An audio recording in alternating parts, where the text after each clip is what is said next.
සම්බුදු සරණයි සදැහැති ඔබ සැමට. මනසේ පිහිටුවාගත් තම සිත තම දෙමාපියන් විසින් හෝ අන්‍ය වූ න්‍යායකු විසින් සිදු කළ නොහැකි යහපතක් තමාට සිදු කරයි. එම සිත තමාව උසස් බවට පමුණුවයි. සදැහැතුනේ නිසාවෙන් සිත යහපතෙහි පිහිටුවා ගනිමින් උතුම් වූ නිර්වාණය කරා ගමන් කරනු පිණිස ඔබට මඟ පෙන්වන්නට අදත් අප මෙලෙස සූදානම් වන්නේ උතුම් වූ නිකිණි පුර 15ක පොහෝදා බෞද්ධ මාධ්‍ය ජාලය ඔබ වෙත ගෙන එන සජීවී විකාශයේ පළමු සද්ධර්ම දේශනාව ඔබ වෙත ගෙන එමින්. සදහවතුනි, අප පසුගිය පොහෝ දවසේදීත් මේ පොහෝදා වැඩසටහන් මාලාවේ පළමු සද්ධර්ම දේශනාව ලෙසින් ඔබ වෙත ගෙන ආවේ බුදුමග සද්ධර්ම දේශනාව. ඔබට සෑම ඉරිදා දවසකම උදෑසන 8ටත් මෙම ධර්ම දේශනා මාලාව ශ්‍රවණය කරන්නට අවස්ථාව ලැබෙනවා. ඉතින් පොහෝ දවසේදීත් උතුම් වූ පොහෝ දිනවලත් මේ ධර්ම දේශනාව ශ්‍රවණය කරමින් නිර්වාණ මාර්ගයට ප්‍රවිෂ්ඨ වන්නට ඔබට මඟ පෙන්වන්නටයි අප අදහස් කරන්නේ. ඒ නිසා අදත් මේ උතුම් වූ නිකිණි පුර 15ක පොහෝ දවසේ බුදුමග සද්ධර්ම දේශනාව මේ පොහෝ දවසේ පළමු ධර්ම දේශනාව ලෙසින් ආරම්භ කරන්නට අප සූදානම් වන්නේ.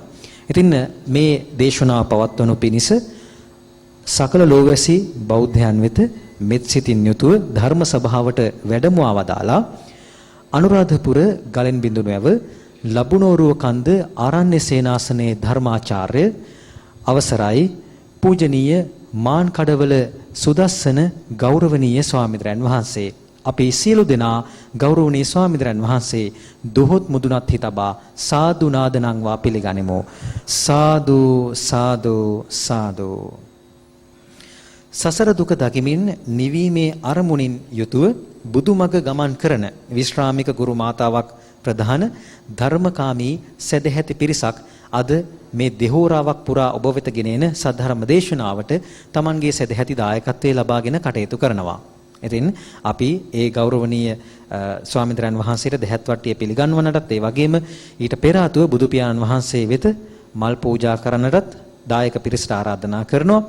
හේවිසි කලා ශිල්පීන් ශබ්ද පූජා පවත්වන අතරතුරේ ඒ කටයුතු සිදුවීමෙන් අනතුරුව ගෞරවනීය ස්වාමීන් වහන්සේට අපි নমස්කාර පූර්වක වැරයුම් කරමු මේ සද්ධර්ම දේශනාව පවත්වන ලෙසට. සාදු සාදු සාදු.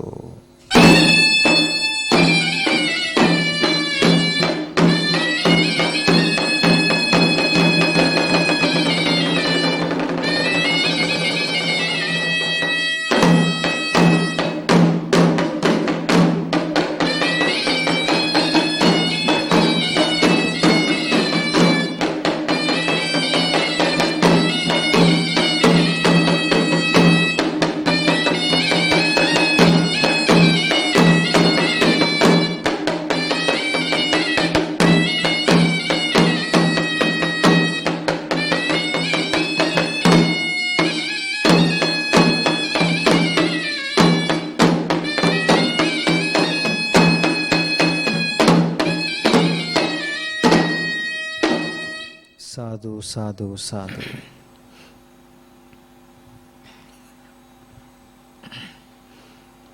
සමන්ත චක්කවාලේසු අත්‍රා ගච්ඡන්තු දේවතා සද්ධම්මං මුනි රාජස්ස සුනන්තෝ සග්ග මොක්ඛදං ධම්මස්සවන කාලෝ අයං වදන්තා ධම්මස්සවන කාලෝ අයං වදන්තා ධම්මස්සවන කාලෝ අයං වදන්තා.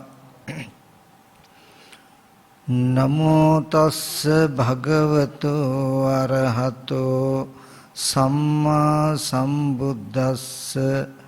නමෝ තස්ස භගවතු අරහතෝ සම්මා සම්බුද්දස්ස. නමෝ තස්ස භගවතු අරහතෝ සම්මා සම්බුද්දස්ස.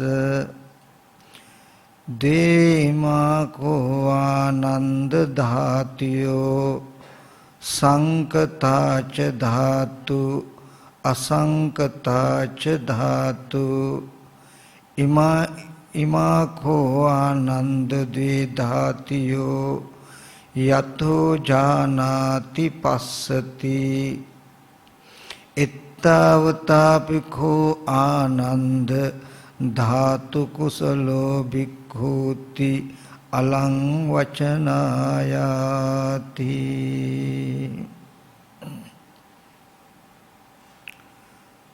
සදා පූජනීය වන්දනීය මහා සංඝරත්නයන් අවසරයි. ශ්‍රද්ධා බුද්ධ සම්පන්න කාරුණික පින්වතුනි, මේ පින්වත් සියලු දෙනාම දැන් මේ සූදානම් වෙන්නේ ලෝතර බුදුරජාණන් වහන්සේ අපි කෙරෙහි අනුකම්පාවෙන් සසර දුක්ගිනි නිවීම පිණිස දේශනා කරන ලද සත්‍ය ධර්මයෙන් බිඳක් ශ්‍රවණය කරන්ට. ඒ නිසා හැම දිනාටම මතක් කරනවා, ඊ타මත්ම ඕනෑකමින් ඊ타මත්ම උමනාවෙන් මේ දේශනාව ශ්‍රවණය කරන්ට කියලා. පින්වතුනි, මේ අති දීර්ඝ සංසාරේ ඔබත් මමත් එන ගමන මෙන්න මෙච්චරයි කියලා කියන්න පුළුවන් කමක්, පණවන්න පුළුවන් තැනක් නැහැ කියන එකයි බුදුරජාණන් වහන්සේ පෙන්වුවේ. අවිද්‍යාව නැමැති නීවරණයෙන් වැහිලා, තණ්හාව නැමැති සංයෝජනයෙන් බැඳිලා අති දීර්ඝ සංසාර ගමනක අපි හැමදෙනාම ජීවිතයේ සැප සතුට දෙක, සැප සැනසෙල්ල දෙක හොයමින් එන ගමනක්. ඒ තරම් දීර්ඝ කාලයක ඉඳලා ජීවිතයකට සැප සතුට දෙක හෙව්වත් ඒක අපිට හරියට ළඟා කරගන්න බැරි වුණේ. ජීවිතයකට සැප සැනසෙල්ල දෙක ලැබෙන මාවත හරියට මොකක්ද කියලා හොයලා බලලා නෙමෙයි අපි දුක නැති කරන, සැනසෙල්ල උදා වෙන ප්‍රතිපදාවන් තුල හැසිරෙන්නේ. ජීවිතයක දුක නැති වෙන, සැනසෙල්ල ලැබෙන නියම ප්‍රතිපදාව දැනගෙන හැසිරුණොත් ජීවිතයක දුක නැති වෙලා සැප සැනසෙල්ල ඒකාන්තයෙන් උදා වෙනවා. ඉතින් ඒ නිවැරදි මාවත ලැබෙන්නේ ලෝතර බුදුරජාණන් වහන්සේ නමක් ලෝකේ පහළ වෙලා කරන ධර්මය අවබෝධ කර ගැනීමෙන්. ඉතින් මේ දීර්ඝ සංසාරේ හැමදාමත් ලෝකෙ තුල සැප සතුට හෙව්වත් අපි හැම කෙනෙක්ම කරලා නැති එක දෙයක් තියෙයි කියලා තේරෙනවා. ඒ තමයි ජීවිතයක තියෙන දුක හරියටම අයින් කරගන්නේ, අයින් වෙන්නේ කොහොමද? ජීවිතයකට සැප සතුට දෙක ළඟා කරගන්නේ කොහොමද කියන නිවැරදි පණිවිඩය ලැබෙන ආකාරයට එකම බුද්ධ ශාසනයක්වත් තාම ඇසුරු කරලා නැහැ කියන එක. ඒකට නිදසුනක් තමයි මොකක්ද? අද අපේ ජීවිතේ. අපිට අද දවසේදී පුළුවන් වුණොත් මේ අපේ බුදුරජාණන් වහන්සේගේ ශාසනය බොහොම උවමනාවෙන්, ආදරෙන් සකසා ඇසුරු කරන්ට අපි හැම දිනාටම අනන්ත සංසාරික ඉඳන් දරපු උත්සාහය මේ ජීවිතේ සාර්ථක කරගන්න, සඵල කරගන්න පුළුවන්. මම ගිය පොය දවසේදී මතක් කළා, ජීවිතයකට දුක ඇති වුණාම ඒ ජීවිතින් දුක අයින් කරන්න පුළුවන් ධර්මයක් මේ ශාසනය තුල තියෙන කියන කාරණාව. ඒකට නිදසුන් රාශියකුත් මම මතක් කළා.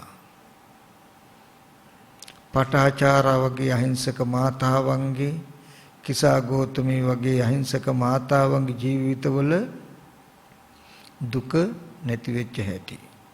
ඒ වගේ මට තව කරුණක් මතක් වුණා. එක්තරා දවසක් සරියුත් මහරහතන් වහන්සේත් මුගලන් මහරහතන් වහන්සේත් සවැත් නුවර ඉඳලා දක්ඛිණගිරියට වඩිනකොට ඉතා දීර්ඝ ගමන් මාර්ගයක් ඒ ප්‍රදේශයට එනකොට ඒ දක්ඛිණගිරිය කියන ප්‍රදේශයේදී එක්තරා සද්ධාවන්ත උපාසක මාතාවක් ඉන්නවා. ඒ උපාසක මාතාව තමන්ගේ නිවසේ උඩු මහන් තලයට වෙලා පොතක් බල බල ඉන්නකොට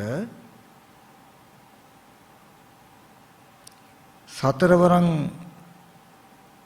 රජදරුවන්ගෙන් එක්කෙනෙක් උඩින් යන ගමන් මේ උපාසික මාතාව ළඟට ඇවිල්ලා කියනවා, පින්වත් මාතාවනි, හෙට උදේට සරියුත් මුගලන් දෙනමෙක්ක මහා සංඝරත්නයේ මේ දක්ඛිණගිරියට වඩිනවා, ඉක්මනට දම්පැන් සූදානම් කරන්නට කියලා.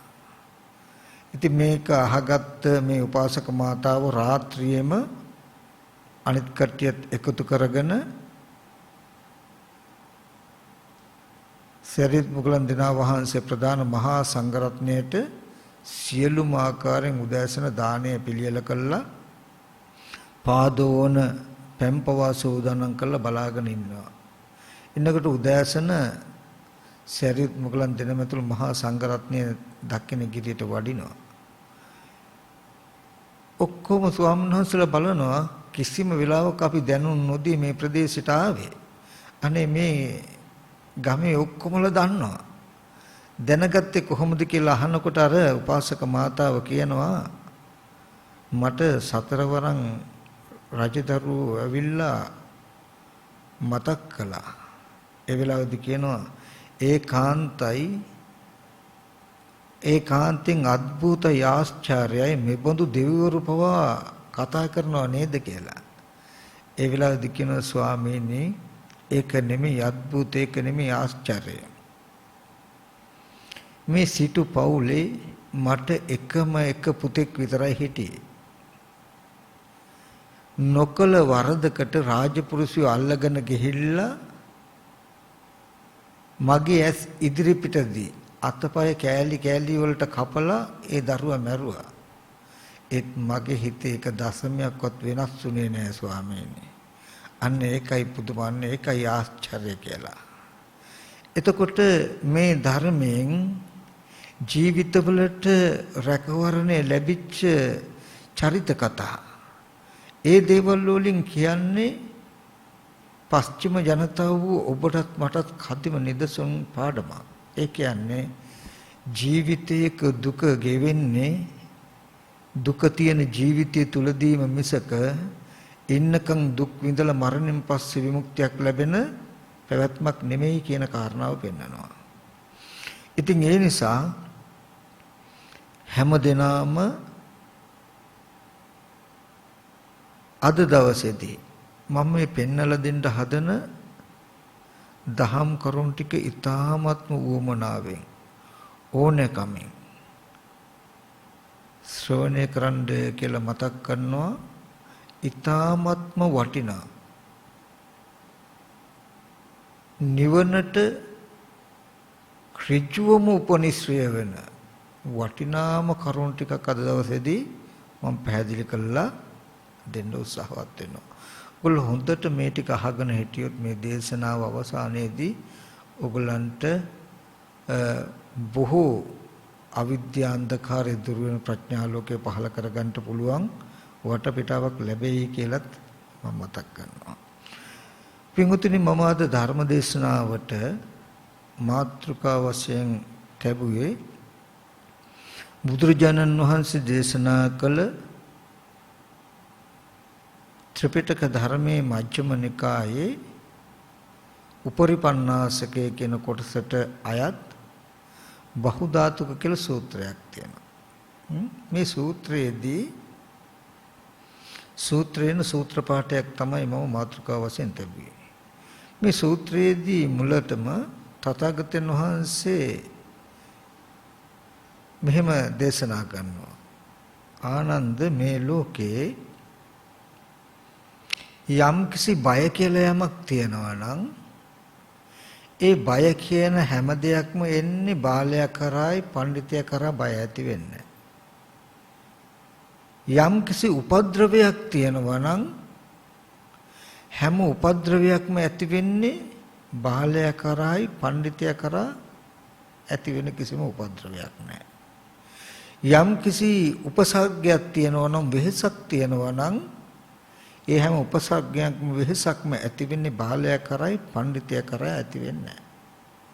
ඒ වෙලාවේදී ආනන්ද හාමුදුරුවෝ අහනවා ස්වාමීන් භාග්‍යවතුන් වහන්සේ තථාගතයන් වහන්සේ දේශනා කරන ඒ හින්දා ආනන්ද විමසා බලා කටයුතු කරලා පඬිතෙක් වෙන්න. ආනන්ද හාමුදුරුවෝ ස්වාමීන් භාග්‍යවතුන් වහන්සේ මොන විදිහට විමසලා බලලාද පඬිතෙක් වෙන්නේ? ආනන්ද ධාතු වශයෙන් ආයතන වශයෙන් පටිච්ච සමුපාද වශයෙන් ස්ථාන අස්ථාන වශයෙන් විමසලා බලලා පඬිතෙක් වෙන්න. ඒ විදිහට පඬිතෙක් වෙන ආකාරය පෙන්නලා තථාගතයන් වහන්සේ ධාතු වශයෙන් විමසා බලලා පඬිතෙක් වෙන්නේ කොහොමද කියන කාරණාවේදී මාත්‍රිකා 6ක් මුල් කරගෙන ධාතුව කියන්නේ මොකක්ද කියන එක පිරිසිඳ දකින්න පෙන්වනවා දාලා. එයින් අන්තිමටම තියෙන එක තමයි මා මාත්‍රිකා වශයෙන් තෝරගත්තේ. ද්වේමා කෝ ආනන්ද ධාතු. ආනන්ද මේ ධාතු දෙකක් තියෙනවා. සංකතාච ධාතු අසංකතාච ධාතු. සංකත ධාතු සහ අසංකත ධාතු කියලා. ආනන්ද යම් කලක යම් වෙලාවක මේ ධාතු දෙක යම් කෙනෙක් ඇති සැටිය ධනේනන් දකිනන් එපමණකින්ම ධාතු කුසල භික්ෂුවක් ධාතුවේ දක්ෂ කෙනෙක් වෙනවා කියලා පෙන්නනවා. එතකොට බුදුරජාණන් වහන්සේ ධාතු කුසලතාවය ඇති කිරීමට නොයෙක් ක්‍රම පෙන්නලා තිබුණත් හැම කෙනෙක්ම ඒ හැම ක්‍රමයක්ම අනුගමනය කරන්න ඕනේ. අපි කියමු මේ සංකත ධාතු අසංකත ධාතු කියන ධර්මතා දෙක ඇති සැටිය දැනගත්තොත් දැකගත්තොත් එපමණකින්ම ධාතුයේ දක්ෂ කෙනෙක් යථාර්ථය අවබෝධ කරගත්ත කෙනෙක් කල යුත්තේ කරලා අවසන් වෙච්ච කෙනෙක් වෙන්න පුළුවන් කියන දැනකට එනවා. එතකොට අපි ඒ තථාගතයන් වහන්සේ විමසලා බලලා කටයුතු කළ පඬිතෙක් වෙන්න කියලා පෙන්නපු පරියායේ සංකත ධාතු අසංකත ධාතු කියන මේ පරියාය අරගෙන අද ටිකක් නුවණින් මෙනෙහි කරලා බලමු. ඒ තුලින් අපිට විමසලා බලලා කටයුතු කරලා හැම දුකකින්ම හැම බයකින්ම හැම උපසබ්ගයකින්ම මිදෙන පඬිතෙක් වෙන්න පුළුවන්. එතකොට එතනදී සංකත ධාතු අසංකත ධාතු කියනවා. සංකත කියලා කියන්නේ සකස් වෙච්ච හේතුන්ගෙන් ප්‍රත්‍යයන්ගෙන් හේතු ප්‍රත්‍යයන්ගෙන් හටගත් කියන කාරණාවට කියනවා සංකත කියලා. අසංකත කියලා කියනවා හේතුන්ගෙන් ප්‍රත්‍යයන්ගෙන් හේතුන් ප්‍රත්‍යයන්ගෙන් හට නොගත් සකස් නොවුණු කියන අදහස. මම ඒක විස්තර කරලා දෙන්නම්. අපි ඉස්සෙල්ලා සංකත නැත්තම් සකස් වුණා කියන සකස් වෙච්ච මොකකින්ද සකස් වෙලා තියෙන්නේ? හේතුන්ගෙන් සහ ප්‍රත්‍යයන්ගෙන්.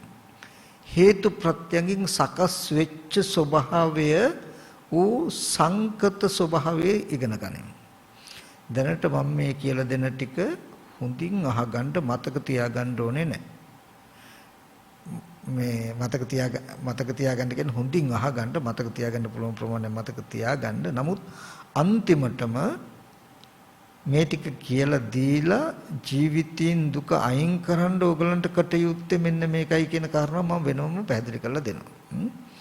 මම කිව්වේ ජීවිතයෙන් දුක අයින් කරවීමේ ප්‍රතිපදාවක් හැටියට මේ ඔක්කොම මතක තබා ගන්න අපිට අපහසු නිසා. සංකත කියලා කිව්වේ සකස් වෙච්ච. මොකෙන්ද සකස් වුනේ? හේතුන්ගෙන් සහ ප්‍රත්‍යයන්ගෙන්. හේතු ප්‍රත්‍යයන්ගෙන්.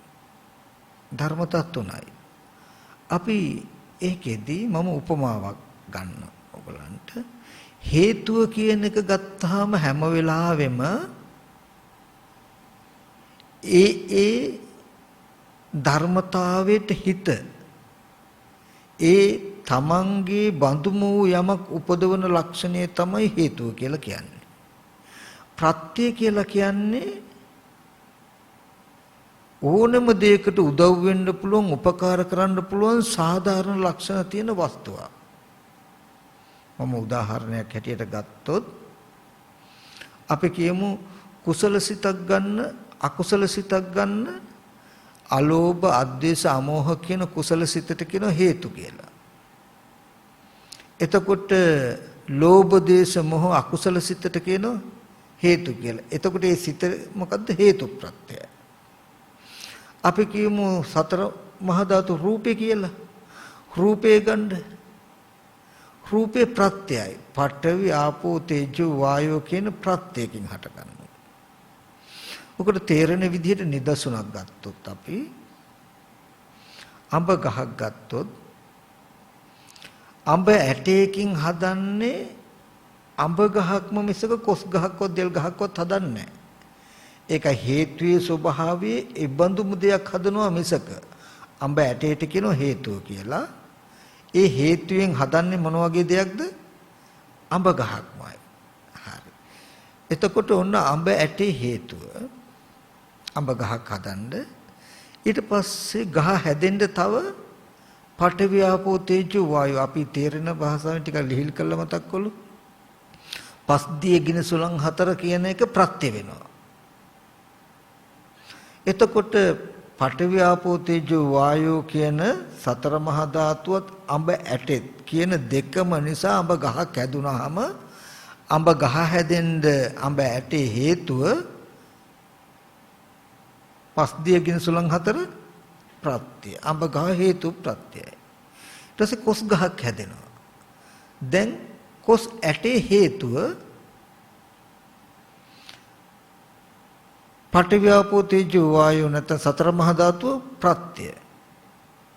බලන්න කොස් ගහට කොස් ඇටේ සාධාරණයි, අනිත් එකකට සාධාරණ නැහැ. අඹ ගහ හැදෙන්න අඹ ඇටේ සාධාරණයි. අඹ ඇටයකින් අඹ ගහකුත් කොස් ඇටයකින් කොස් ගහකුත් තමයි හැදුවේ.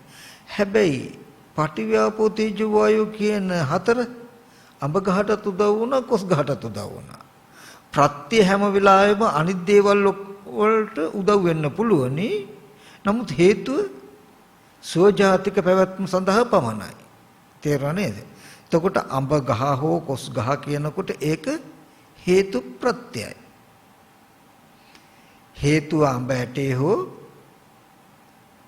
කොස් ඇටේ ප්‍රත්‍ය දෙකටම පොදුයි.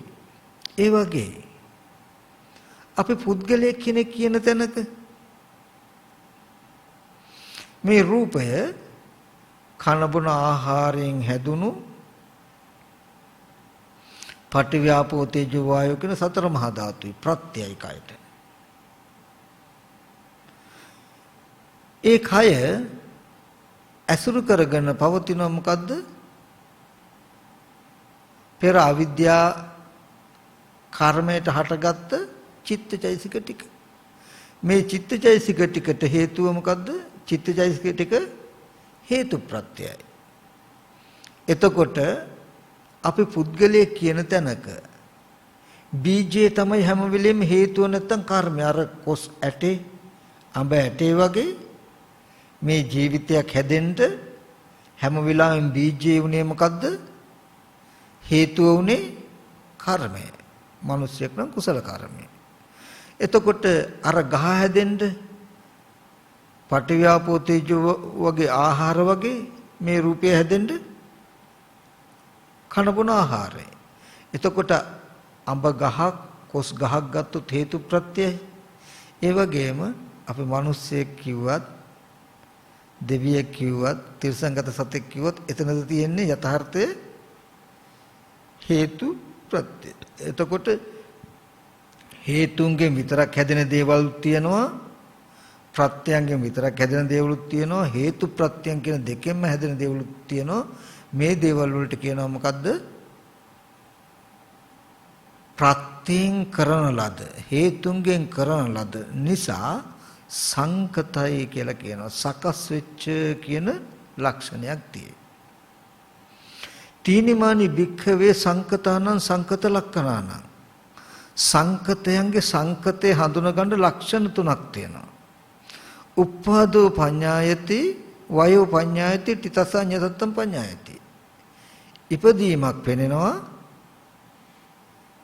ඒ වගේම වැයවීමක් නැතිවීමක් පෙනෙනවා. පවතින දේක වෙනස් බවක්, විපරිණාම බවක් පෙනෙනවා. ගහක් ගන්න කොස් ඇටයයි පොළවේ තියෙන ඕජාසාරයයි දෙක එකතු වෙලා හටගත්තා. යම් දවසක ඒ ගහ නැති වෙනවා. හැබැයි පැවැත්ම කියන තැනදිත් පැලෑටි කාලේ, ළමා කාලේ, තලත් යනි වයස කියලා ගහ වුණත් දිරීමටපත් වෙනවා. ඒ විදිහමයි මේ මිනිස්සෙක්ගේ ජීවිතේ, මගේ ජීවිතේ නෙමෙයි සංකත ධර්මයන්ගේ හේතු ප්‍රත්‍යයෙන් හටගත්ත වස්තුවක ලක්ෂණය. කර්මය නැමැති බීජය නිසා හටගත්ත ප්‍රතිසන්දි චිත්තචෛසික ටිකත් මෞපියන්ගේ ලේ ධාතුව නිසා හටගත්ත ආහාර පානයන්ගෙන් හැදෙන මේ රූපයත් කියන දෙකෙන් මේ කය හටගත්තා. මේ රූපයත් මේ පැවැත්මත් නැති වෙනවා. අතරතුර ලදරු කාලේ, ළමා කාලේ, සෙල්ලම් වයස, තරුණ කාලේ කියලා වෙනසක් පෙනේ. එතකොට අපි හොඳට බැලුවොත් අපේ ජීවිතයක් අපි කෙනෙක් කියන තැනක යථාර්ථය හේතු සහ ප්‍රත්‍ය කියන ධර්මතා දෙකක පැවැත්ම. අපි අඹ ගහක් කොස් ගහක් කියන තැනක ගත්ත යථාර්ථය හේතු සහ ප්‍රත්‍ය කියන ධර්මතාවයක පැවැත්ම. එතකොට සංකත ස්වභාවය කියලා කියන්නේ මෙන්න මේ වගේ හේතුන්ගෙන් හා ප්‍රත්‍යයන්ගෙන් හටගත් කියන ලක්ෂණය. අසංකත ධාතුව, අසංකත කියලා කියන්නේ ප්‍රත්‍යයන් හේතුන්ගෙන්, ප්‍රත්‍යයන්ගෙන් හේතු ප්‍රත්‍යයන්ගෙන් හට නොගත් සකස් නොවුණු ස්වභාවයට. ඒකට කියනවා අනුත්පාදේ කියලා. අනුත්පාදේ කියලා කියන්නේ නොහට ගන්නකම. ඒ අසංකත ධාතුව, අසංකත ස්වභාවය හේතුන්ගෙන් ප්‍රත්‍යයන්ගෙන් සකස් නොකරන ලද. එහි හඳුනගන්න ප්‍රධාන ලක්ෂණ තුනක් තියෙනවා. ඉපදීමක් පෙනෙන්නේ, මැරීමක් පෙනෙන්නේ, දිරීමක් පෙනෙන්නේ. ජාති ජරා මරණ කියන ධර්මතා තුන නැහැ. ජාති ජරා මරණ කියන ධර්මතා තුන නෑ. අසංකත ස්වභාවය හඳුනගන්න තියෙන ලක්ෂණය. ඒ කියන්නේ පංච උපාදානස්කන්ධයේ, පංච උපාදානස්කන්ධ දුකේ නොහට ගන්න බව, දුක නූපදින බව තමයි අසංකතය කියලා කියන්නේ. මම දැන් සංකත ස්වභාවය සහ අසංකත ස්වභාවය ගැන යම් මට්ටමක පැහැදිලි කිරීමක් කළා. මේ සංකත ස්වභාවය සහ අසංකත ස්වභාවය පැහැදිලි කරන්නේ තථාගතයන් වහන්සේ කුමන අර්ථයක් සඳහාද?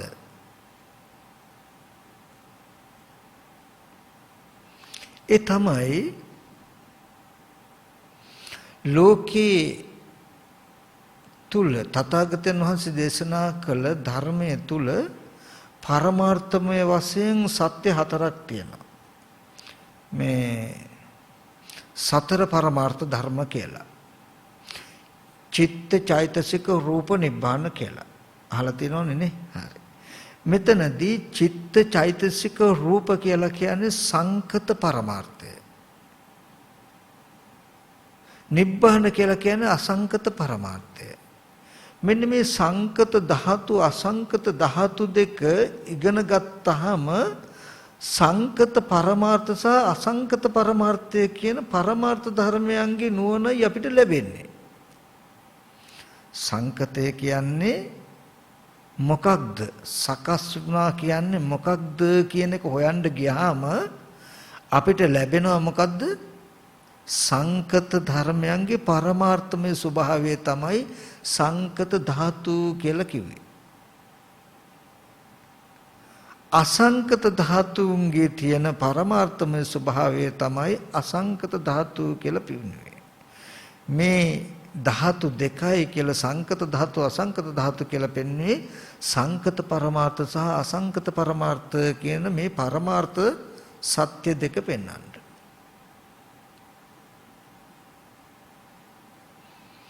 එතකොට ඇයි සංකත පරමාර්ථ සහ අසංකත පරමාර්ථ කියන මේ පරමාර්ථ ධර්මතා දෙක අපි අවබෝධ කරගන්නේ? මොන හරි දෙයක් කරන්න මොකක් හරි හේතුවක් තියෙන්න ඕනේ නේද? ඒ සංකත පරමාර්ථ සහ අසංකත පරමාර්ථ කියන ධර්මතා දෙක අපි අවබෝධ කරගන්නේ අපේ ජීවිතයට අපේ ජීවිතවල දුක දෙආකාරයකින් පවතිනවා. ඒ දෙආකාර දුක නිස්සරණයට යන්නේ නැතිවීමට යන්නේ ඔන්න ඔය අවස්ථා දෙකෙන් නිසායි. ඒකට පෙන්නනවා සෝපදිශේෂ. ඒ කියන්නේ අපේ දුක නිවෙන ක්‍රම දෙකක් තියෙනවා. සෝපදිශේෂ නිබ්බාන සහ අනුපදිශේෂ නිබ්බාන කියලා. ඔන්න ඔය සෝපදිශේෂ නිබ්බාන සහ අනුපදිශේෂ කියන නිර්වාණ ධාතු දෙආකාර නිර්වාණ ධාතුව සාක්ෂාත් වෙන්නේ ඔන්න ඔය සංකත පරමාර්ථ සහ අසංකත පරමාර්ථයන් කෙරෙහි ඇති අවබෝධය මතයි. ඒකෙදි මම ඔයගලන්ට තේරෙන්න පැහැදිලි කළොත්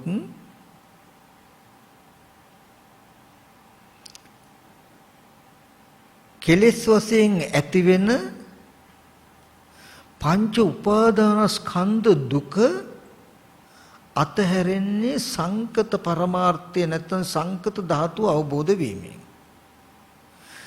ස්කන්ධ පරිහරණයේ දුක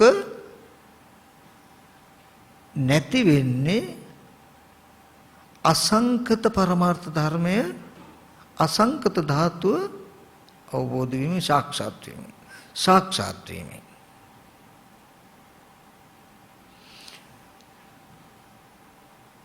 සංකත පරමාර්ථ ධර්මයට හිත තියලා තමයි සංකත පරමාර්ථ ධර්මයන්ගේ අවබෝධය මත තමයි ලෝකෙන් ඈතර වෙන්න පුළුවන්කම ලැබෙන්නේ.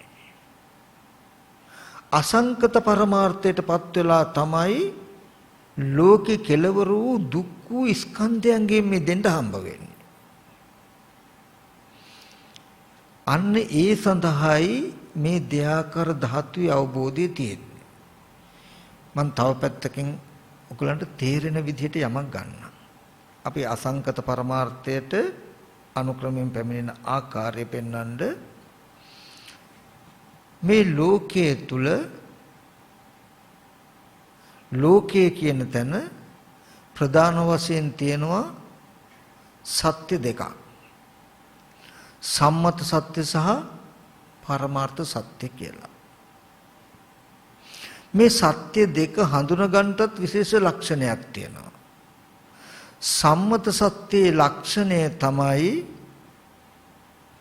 සම්මත සත්‍යයේ ලක්ෂණය තමයි පෙනෙන්න තියෙනවා. හැබැයි විමසීමකට ලක් කළොත් අතුරුදහන් වෙනවා. පරමාර්ථමය සත්‍යයේ ස්වභාවය තමයි පෙනෙන්නේ නැහැ. විමසනකොට මතුවලා යනවා.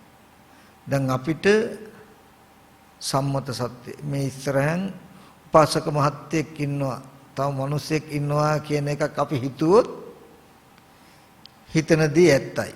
අපිට පේන්න තියෙයි. කෝ කියලා ඇහුවොත් මේ කියලා අත දික් කරලා පෙන්වන්නත් පුළුවන්. ඔන්න කෙනෙක් ඉන්නවා. දැන් මේක තමයි මොකද්ද? සම්මත සත්‍ය. පේන්න තියෙනවා. හොඳයි. කෙනා කියන්නේ කවුද? කොතෙන්ටද කියලා අපි විමසීමකට ලක් කළොත්. කෙස් ටිකද, ලොම් ටිකද, නියද, හමද, මස්ද කියලා එකින් එක කුණුප කොටස් 32ක් තියෙනවා. 13න් පඨවි ආපෝ තේජෝ වායෝ කියන සතර මහා ධාතුයෙන් හැදුණු කලාප වශයෙන් කොටස් 32ක් තියෙන සත්ත්ව පුද්ගල නොවන ධර්මතාවයක් නම් තියෙනවා කියන එක මතුවලා එනවා. අර පුද්ගල භාවයේ අතුරුදහන් වෙනවා. අන්න දැන් සම්මත සත්‍යයේ ස්වභාවය පේන්න තිබුණා. කෙනෙක් හිටියා. විමසනකොට මොකද උනේ? කෙනා අතුරුදහන් වුණා. එහෙම කෙනෙක් පුද්ගලයෙක් හැටියට ගන්න බැරි ධාතු ස්වභාවයක් යථාර්ථය කියන එකක් තිබුණා. හැබැයි පේන්නේ නැහැ. විමසනකොට මොකද උනේ? මතුවලා ආවා. නේද? හොඳට මතක තබා ගන්න ඕනේ බුදුරජාණන් වහන්සේ දේශනා කළ දුක්ඛ සත්‍යය තියෙන්නේ සම්මත සත්‍යය තුල. හොඳට මතක තියාගන්න මොකද්ද? බුදුරජාණන් වහන්සේ දේශනා කළ සියලු දුක තියෙන්නේ ජාති දුක, ජරා දුක, මරණ, ශෝක, පරිදේව දුක්, දුම්නස් කියන මේ සියල්ලම තියෙන්නේ මොකක් තුලද? සම්මත සත්‍ය තුල. අපි නිදසුණක් හැටියට ගත්තොත් අපි කියමු හරි. රුපියල් 5000ක් තියෙන කොලයක්. දැන් මේ කඩදාසිය රුපියල් 5000ක් වටිනවා. මේකේ මේ වගේ වැඩ ගත්ත හැකි කියන එක ප්‍රඥප්තියක්, සම්මතයක්. හරි. දැන් මේකේ මෙච්චර වැඩ ගන්න පුළුවන් මුදල් නෝට්ටුවක් හැටියට දකින්නකොට අපිට ඔකට තණ්හාව ඇති වෙනවද නැද්ද? ඇති වෙනවා. හොඳයි. එහෙම ආසාවෙන් තියාගෙන ඔය මුදල් නෝට්ටුව මිනියෝ කෑවොත්, වේයෝ කෑවොත්, ඉරුණොත්, පිච්චුණොත්, හොරු ගත්තොත් දුක එනවද නැද්ද? දුක එනවා. හරි. යම් වෙලාවක රජයෙන්ම ප්‍රඥප්තිය අවලංගු කරනවා. අද ඉඳලා අහවල් කාණ්ඩයට අයත් මුදල් නෝට්ටු තහනම් කෙරුවොත් ඊට පස්සෙත් අර කඩදාසියට අපි තණ්හා කරනවද? නැහැ. හොඳට බලන්න තණ්හාව සහ දුක කියන එක මම මේ නිදසුනක් ගත්තේ ප්‍රඥප්තිය මත ඇති වෙන සිද්ධියක්. ඒ කියන්නේ සම්මත සත්‍යය වටා ඇති වෙන පැවැත්මක් තමයි මොකද්ද? දුක කියන එක. ඒ වගේම තමයි මේ කය මම, මගේ අම්මා, මගේ තාත්තා, නංගි, මල්ලි, අයියා, මේක රත්තරන්, මේක රිදී, මුතු, මැණික් කියලා දකින මේ පැවැත්ම තුල තමයි අපිට දුක එන්න පුළුවන්කම තියෙන්නේ. එතකොට මෙන්න මේ සත්ව පුද්ගල ආත්ම භාවයේ තුල ඉඳලා ඇති වෙන ජරා මරණ ශෝක පරිදේ දුක් දුම්නස් කියන සියලුම දුක නැතිකරන්න තමයි සංකත පරමාර්ථ ස්වභාවය තියෙන්නේ. ස්කන්ධ ධාතු ආයතන වශයෙන් විමසනකොට, නුවණින් මෙනෙහි කරලා බලනකොට ධාතුන්ගේ හේතු බව, ප්‍රත්‍ය බව, හේතු ප්‍රත්‍ය බව, ශුන්‍යතා ස්වභාවය ටික ටික තේරුම් ගන්න අර සත්ව පුද්ගල හැඟීම නැත්තම් අර ප්‍රඥප්තියක තියෙන වටිනාකම ටික ටික දිය වෙලා ඒ සම්මත සත්‍යයේ තුලින් එන දුක හා ඒ තණ්හාව අඩු වෙලා අන්නර ස්කන්ධයන්ගේ යථාභූත ස්වභාවයට මනසපත් වෙනවා. ස්කන්ධයන්ගේ කියන්නේ සංකත පරමාර්ථය නැත්තම් සංකත ධාතු කියන තැනට හිත තබලා සංකත පරමාර්ථමය ස්වභාවයට හිත තබලා ලෝකෙන් නිදහස් වෙන්න තියෙන්නේ. අපි කියමු රහතන් වහන්සේ කියලා කියන්නේ සියලුම ප්‍රඥාප්තියන්ගේ මිදුණු. ප්‍රඥාප්තියන්ට අනුගතයි වගේ ලෝකෙ තුල අපිට තේරෙන විදිහට ජීවත් වුණාට ඒක ඇත්ත කරගෙන දුක් විඳින මනසක් නැහැ. ලෝකයේ තුල සංකත ස්වභාවය අවබෝධ කරගෙන යතහ භූත ස්වභාවය අවබෝධ කරගෙන ලෝකයේ තුල පැවැත්මකින් දුකෙන් නිදහස් වෙච්ච තැනට තමයි රහතන් වහන්සේ කියලා කියන්නේ. ඊට පස්සේ රහත් උනත් කෙලෙස් නැති උනත් කෙලෙස් නිසා එන දුක නැති උනත් කය කෙලවර කොට ඇති දිවි කෙලවර කොට ඇති දුක් විඳින්න වෙනවනේ. සීත දැනෙනවා, උෂ්ණ දැනෙනවා, බඩගින්න පිපාසය දැනෙනවා. මෙන්න මේ අසංකත ස්වභාවයට පත් වෙන දවසට ඒ ස්කන්ධ පරිහරණය නිසා එන දුකද නැති වෙනවා. ඔය අසංකත ධාතුව කියනකොට අපිට නුවණ තියෙන්නට ඕනේ ස්කන්ධ පරිහරණයේ දුකද නිවෙන්නේ මේ බඳු ස්වභාවයෙන්. එතකොට සංකත පරමාර්ථයේ ස්වභාවය නැත්නම් සංකත ධාතුව ගැන ඉගෙන ගන්න ගියාම සංකත පරමාර්ථ ස්වභාවය ඉගෙන ගන්නේ. සංකත පරමාර්ථ ස්වභාවය අපි ඉගෙන ගන්නේ ඇයි කියන නුවණක් අපිට ආවොත් මොකක් සඳහා දෙන්නේ? ලෝකෙන් සත්ත්ව පුද්ගල භාවය නිසා එන දුකෙන් නිදහස් වෙන්න තියන්නේ අපිට කොතෙන්ට හිත තියලාද? සංකත පරමාර්ථයට හිත තියනවා. ඔන්න දැන් බලන්න අපේ ජීවිතයේට කෙලෙස් නිසා එන දුක සහ ස්කන්ධ පරිහරණය කිරීම නිසා එන දුක කියලා දෙආකාර දුකක් පවතිනවා. ওই දෙආකාර දුක නිරුද්ධ කරන්න දෙආකාර ධාතුවක් නිරෝධ ධාතුවක් බුදුරජාණන් වහන්සේ පනවලා තියෙනවා. සෝපදිශේෂ නිබ්බාන අනුපදිශේෂ නිබ්බාන කියලා. සෝපදිශේෂ නිබ්බාන කියන ධර්මතාවය සාක්ෂාත් කරගන්න තියෙන තැන තමයි සංකත පරමාර්ථය අවබෝධ වීමෙන් සාක්ෂාත් වීම.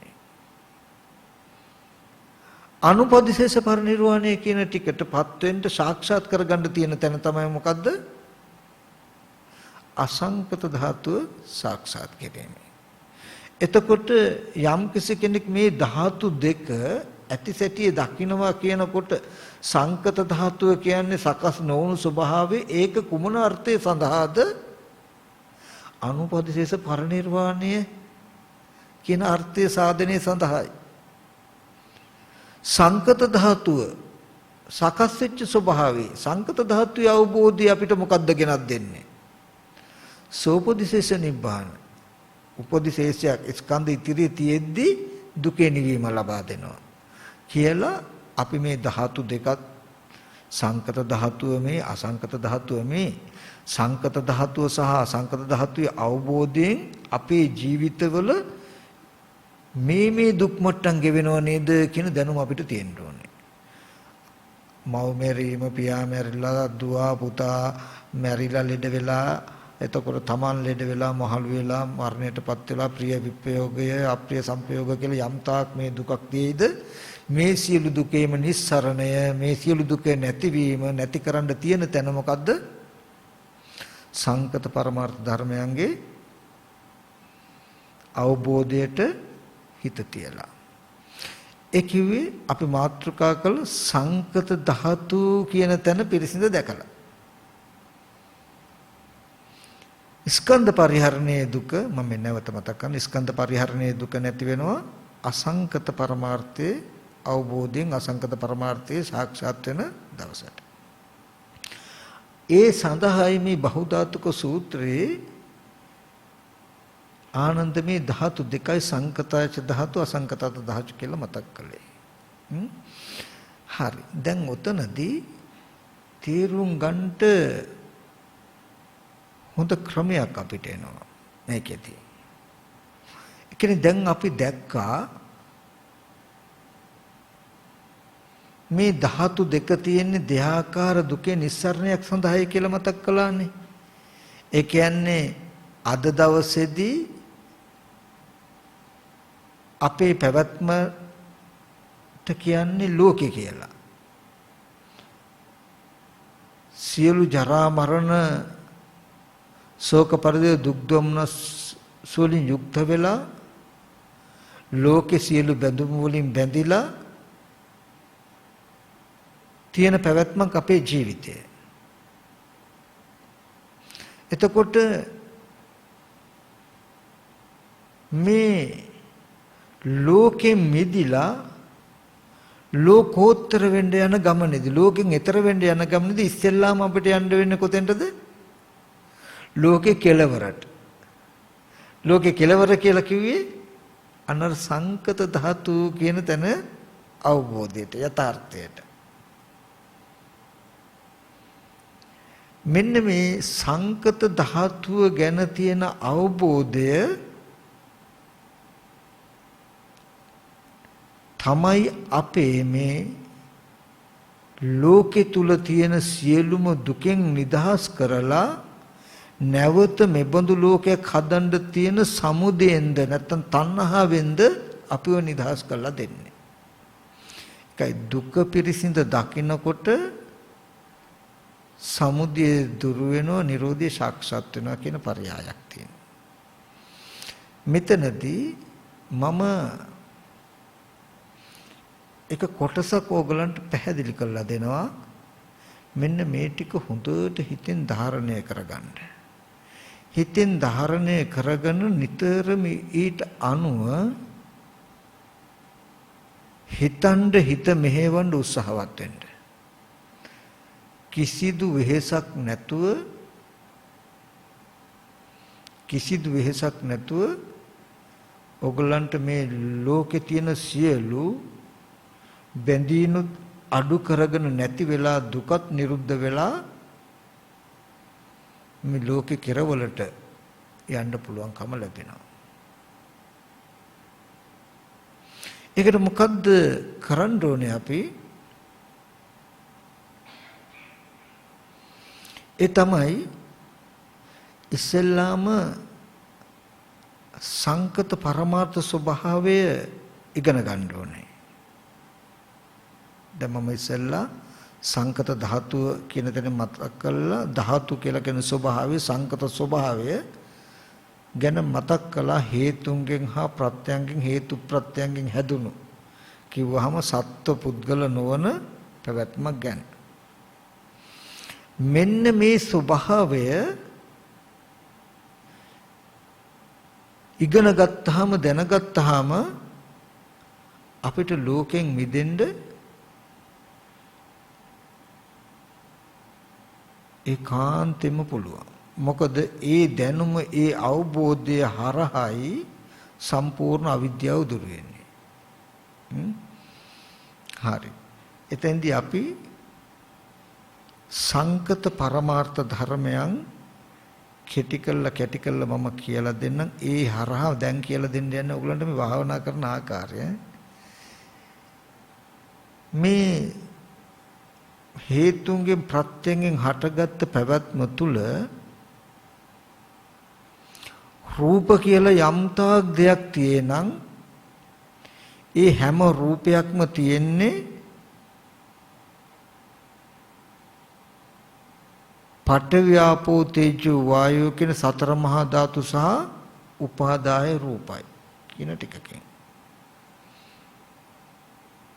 යම්තාක්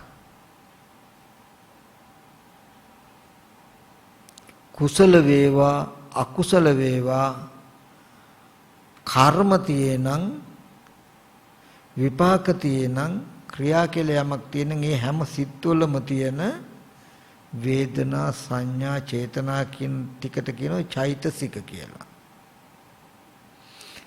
කුසල් කියලා හෝ අකුසල් කියලා හෝ විපාක කියලා හෝ යම් සිත් තියෙනං ඒව ඔක්කොම කියන චිත්ත කියලා. චිත්ත චෛතසික රූප කියන තැනක තියෙන ධර්මතා ටික. මෙන්න මේ ධර්මතා ටික තමයි කැටි කළා අපි නාම රූපයි කියලා ඉගෙන ගත්තෙත් ඉගෙන ගන්නෙ. මම මේ ඔක්කොම කෙටියෙන් කියන්නේ මේ ඔක්කොම මොකද අහලා ඇති.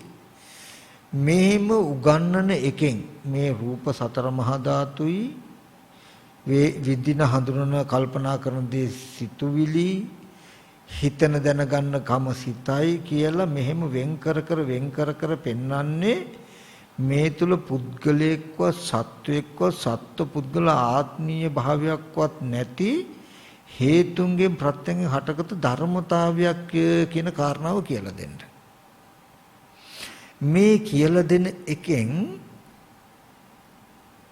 ලොකු අදහසක් දෙන්න මේ යන්නේ. ඔය කියලා දෙනවා කියන තැන ඔය ටික ඉගෙන ගැනීමෙන් ආශ්‍රයක්ෂය වෙන්නේ. මේ ටික ඉගෙන ගැනීම උදව් කරගෙන ආශ්‍රයක්ෂය වෙන්නේ. ඒකේ මතක් කළේ මෙන්න මේ සංකත ස්වභාවය සංකත ධාතුව ඉගෙන ගත්තාම ඕගොල්ලන්ට ඉගෙන ගන්න කෙනාට කැටි කරලා නුවණක් එනවා. ඇහැට යම් රූපයක් පෙනෙනවා නම් පෙනෙන තැනක පෙනෙනවා කියන සිද්ධිය නිර්මාණය වෙලා තියෙන්නේ මෙන්න මේ වගේ ධර්මතා ටිකකින් කියන උත්තරේ ලැබෙන්නයි. කනට ශබ්දයක් ඇහෙනවා කියනකොට ශබ්දයක් ඇහෙන තැනක ශබ්දය කියන්නේ මොකක්ද? කන කියන්නේ මොකක්ද? ඒ දින නිසා හටගත් හිත කියන්නේ මොකක්ද? ඒ සිතේ හටගත් ධර්මතා කියන්නේ මොකක්ද කියන උත්තරය යෝගලන්ට ලබා දෙන්නේ. මේ ලබා දීමෙන් බලාපොරොත්තු වෙන්නේ එක දෙයක්. මොකක්ද? අපිට බාහිර ආයතන හයම සත්ව පුද්ගල ආත්ම භාවයෙන් තොරයි ශුන්‍යයි. හැබැයි ඒ ආයතන හය තුල සත්වයක් පුද්ගලික ආත්මයක් තියෙනවා කියන දැනුමක් අපිට ඇති වෙලා තියෙනවා කියන උත්තරයක් දෙන්නයි. ඔන්න ඒක පැහැදිලි නැත්තම් ගැඹුරු නම් මම තේරෙන විදිහකට තව පැත්තකින් කියලා දෙන්නම්. මේ හැම කතාවකින්ම කැටි කළා ගත්තොත් ඔය ධාතුන්ගේ ස්වභාවයේ ඉඳලා පරමාර්ථමය ස්වභාවයන්ගේ ඉඳලා මෙච්චර විස්තර කළා තථාගතයන් වහන්සේ ස්කන්ධ වශයෙන් ධාතු වශයෙන් ආයතන වශයෙන් පටිච්ච සමුපාද වශයෙන් පැහැදිලි කළා පෙන්වන්නේ සියල්ලම සම්පූර්ණණය කළා ගත්තාම එක අර්ථයක් කියන්නයි. එක අර්ථයක් කියන්නයි. අපිට ඇහැට පෙනෙන තැනක තියෙන්නේ ඇස් ඉදිරි පිටට එන්නේ හැම වෙලාවෙම සත්ව පුද්ගල ආත්ම වශයෙන් ගත නොහැකි අනාත්ම වූ රූප මාත්‍රයක්, ශබ්ද මාත්‍රයක්, ගන්ධ මාත්‍රයක් කියන ටික පෙන්වන්නයි. ඒක පෙන්වන්නේ ඇයි? අපිට අපිව පෙන්වන්න. අපිට පෙනෙන්නේ අපිට තේරෙන්නේ ඇහැට පෙනෙන පැත්තේ තව සත්වයෝ ඉන්නවා පුද්ගලයෝ ඉන්නවා කියලානේ. හඬක් ඇහෙනකොට තව සත්වයන්ගේ හඬවල් පුද්ගලයන්ගේ හඬවල්නේ අපිට ඇහෙන්නේ. මේ තථාගතයන් වහන්සේ බාහිරයේ ඉඳලා පෙනෙන ඇහෙන පැත්තේ තියෙන පෙනෙනවා ඇහෙනවා කියන දේවල් නිර්මාණය වෙන්නේ කොහොමද? නිර්මාණය වෙලා තියෙන තැනක අඩංගු ධර්මතා මොනවද කියන එක පෙන්වන්නයි ওই චිත්තචෛසික රූප කියලා පෙන්වුවේ. එහෙම පෙන්න ආවේ මේ පැත්තේ තියෙන ශුන්්‍යතාවයක් කියන එක පෙන්වන්න. ඒ පැත්තේ ශුන්්‍යතාවයක් තියෙන තැනක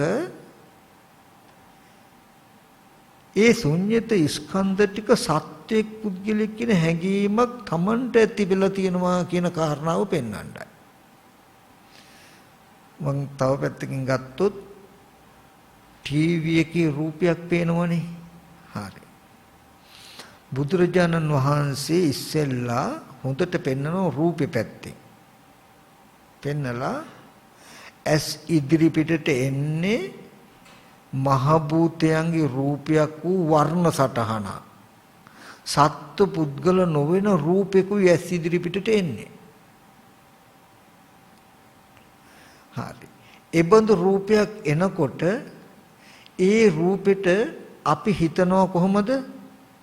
සත්වයක් කියලා අපි හිතනවා. සත්වයක් කියලා හිතලා සත්වයක් කියලා දැනගන්නවා.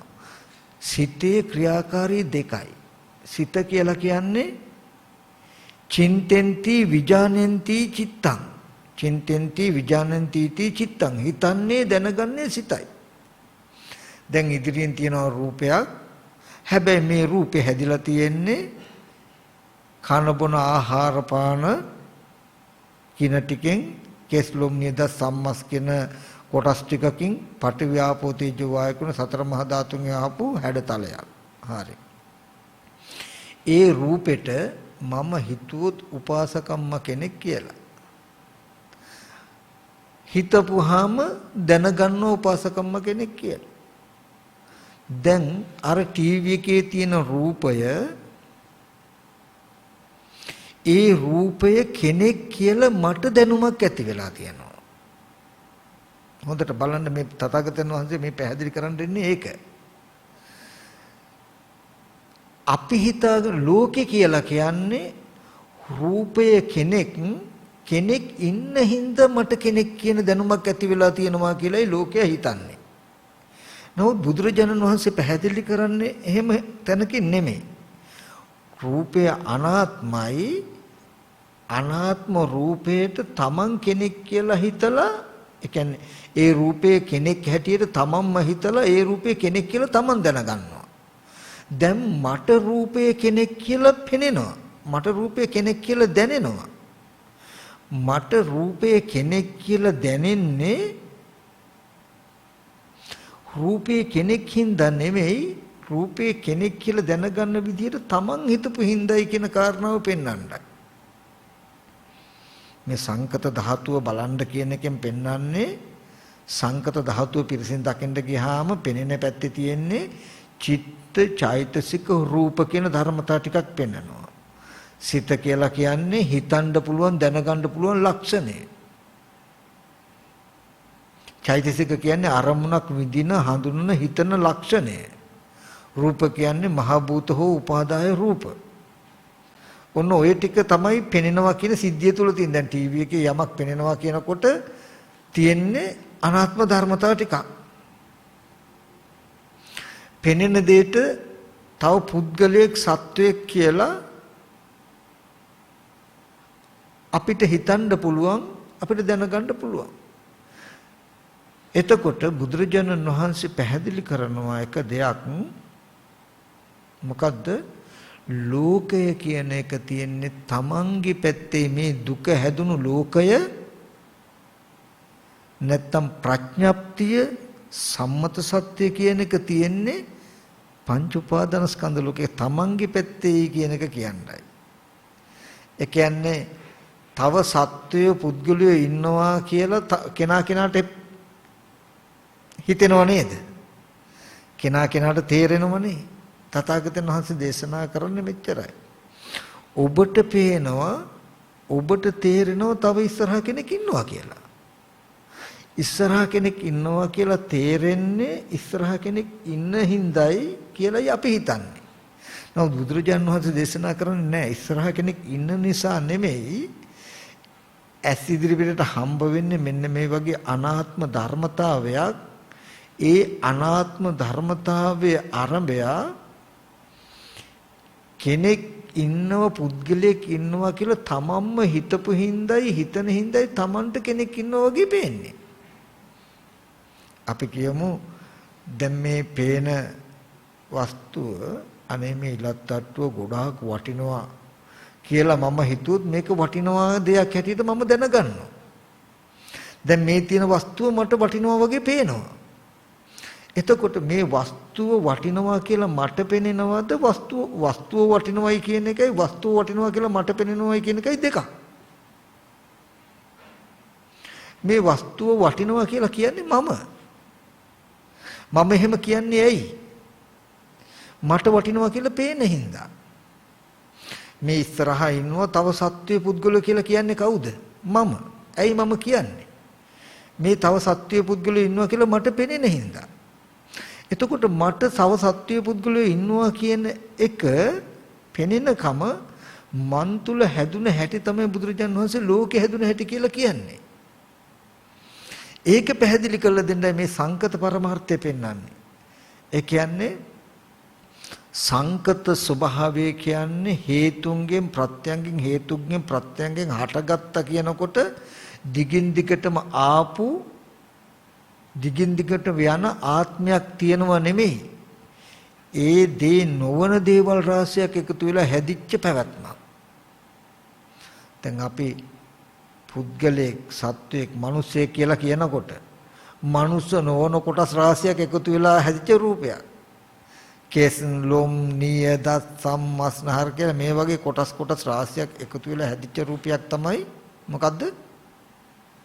කය. එතකොට ඒ බඳු කය ආරම්භය තව සත්වයක්, තව පුද්ගලයෙක් ඉන්නවා කියන දැනුමක් මට ඇති වෙලා තියෙයි. එතකොට මම කතා කරන්නේ, හිතන්නේ, කියන්නේ, කරන්නේ මගේ දැනුමේ. තව කෙනෙක් ඉන්නවා කියලා මට හිතෙන හින්දා, මට පෙනෙන හින්දා මම තව කෙනෙක් ඉන්නවා කියලා හිතනවා, තව කෙනෙක් ඉන්නවා කියලා කියනවා, ඉන්නවා කියලා කටයුතු කරනවා. ලෝකයේ කියන එක කෙනා තුල උපදින ධර්මතාවයක්. ඒකට කියන පංච උපාදානස්කන්ධ ලෝකي කියලා. එතකොට මෙන්න මේ ලෝකයේ ඇත්ත වුණා කියලා කියන්නේ ඉදිරියෙන් කෙනෙක් ඉන්න නිසයි මට කෙනෙක් ඉන්නවා කියලා පේන්නේ කියන තැනක නොදුනුවත්කමින් ජීවත් වෙන එකට තමයි අවිද්‍යාව කියලා කියන්නේ. එයා හිතන්නේ මට කෙනෙක් ඉන්නවා කියලා පේන්නේ තව කෙනෙක් ඉන්න හින්දාමයි. මුකුත් විස්තර දන්නේ. හැදුනේ මෙහෙම මට පෙනෙනකම හැදුනේ කොහොමද? හැදෙන්න හේතු වෙන තැනක තිබුණු ධර්මතා මොකද්ද? කිසිම දෙයක් දන්නේ නැහැ. අවිද්‍යාව කියලා කියන්නේ කෙනෙක් මට පේනවා. මට කෙනෙක්ව පේන්නේ කෙනෙක් ඉන්න හින්දා.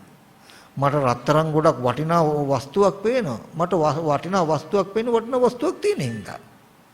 කියලා දන්න හින්දා ඒට එහා දැක්මක් නැති හින්දා ඇත්තම කරගෙන කවදාවත් Tamanගේ මනස හදාගන්න වැරද්දක් අඩුපාඩුවක් පේන්නේ ඇත්තටම ඉන්න තියෙන දේවල් විතරයි යට හම්බෙන්නේ. ඒවක ඇලීමෙන් බැඳෙමින් ගැටෙමින් ඉන්න එක තමයි ජීවත් වෙන එක තමයි ලෝකය කියලා කියන්නේ. ඕක තමයි අවිද්‍යාව. විද්‍යාව කියලා කියන්නේ ලෝකේ ඇති වෙච්ච හැටි දන්නවා. මොකද්ද ලෝකේ ඇති වෙච්ච හැටි? එයා දන්නවා ඇස් ඉදිරි පිට රූපයක් එනවනම් එන රූපයක යථාර්ථය. අපි නිකම්ට කිව්වොත් පුද්ගලයෙක් පෙනෙනවා කියන තැනකන රූපයක් තිබුණොත් කන බොන බත් පාන් කවුපිමුන් ඇට වගේ කොටස් ටිකකින් තමයි හැදුනේ. ඒකේ අන්තර්ගතයේ පඨවි ආපෝ තේජෝ වායෝ කියන සතර මහා ධාතුයි. භෞතික සැකස්ම කේස් ලොම් නියද සම්මස්නහර කියන කුණප කොටස් ටිකක්. එළඹීම වර්ණ සටහන. මෙන්න මේ වගේ ටිකක් තමයි රූපයක් කියන තැනක තියෙන්නේ. ඒබඳු දේ ආරම්භය රූපයේ ආරම්භය සත්‍යයක් පුද්ගලයෙක් හැටියට නැත්තම් කෙනෙක් ආත්මයක් කියන හැඟීම ඇති වෙන විදිහට හිතුවාම ඒ විදිහට දැනගන්නවා. එතකොට මේ ඉදිරියෙන් තියෙන වස්තුව කෙනෙක් පුද්ගලයෙක් කියලා මට දැනුමක් ඇති වෙලා නේද කියලා දන්නවා. මට දැනුමක් ඇති වෙලා තියෙන්නේ එහෙම දැනුමක් ඇති වෙන විදිහට මම හිත හසුරුපු නිසා මිසක එහෙම කෙනෙක් ඉන්න හින්දා නෙමෙයි නේද කියලා දන්නවා. එපමණකින්ම අර අවිද්‍යාවේ ගැඹුර අඩු වෙලා. එයා දන්නවා කවදා හරි දවසක මේ ලෝකෙන් නිදහස් වෙන්න පුළුවන්. මේ දුක් විඳින ගැටේ ගහගෙන තියෙන්නේ තමන්මයි කියලා දන්නවා.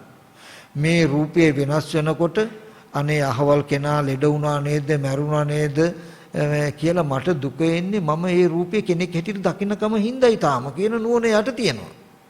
එතකොට එහෙනම් මේ දුකට හේතුව ඒ රූපේ විපරිණාම වෙච්ච එක නෙමෙයි, ඒ රූපේ වටිනාකමට පෙනෙන මගේ මනස කියලා උත්තරයක් එනවා. කෙනෙක් හිතාගෙන ඉන්නවා මේ වස්තුවම වටිනවා කියලා. ඒ වස්තුව වටිනවා කියලා දැනෙනකම මන් තුල ඇති වෙලා කියලා දැක්කොත් මේ වස්තුව නැති වෙච්ච දවසට දුක ආවේ මොකක් හින්දාද කියලාද පේන්නේ? ඔන්න දැන් කරුණු දෙකක් තියෙයි.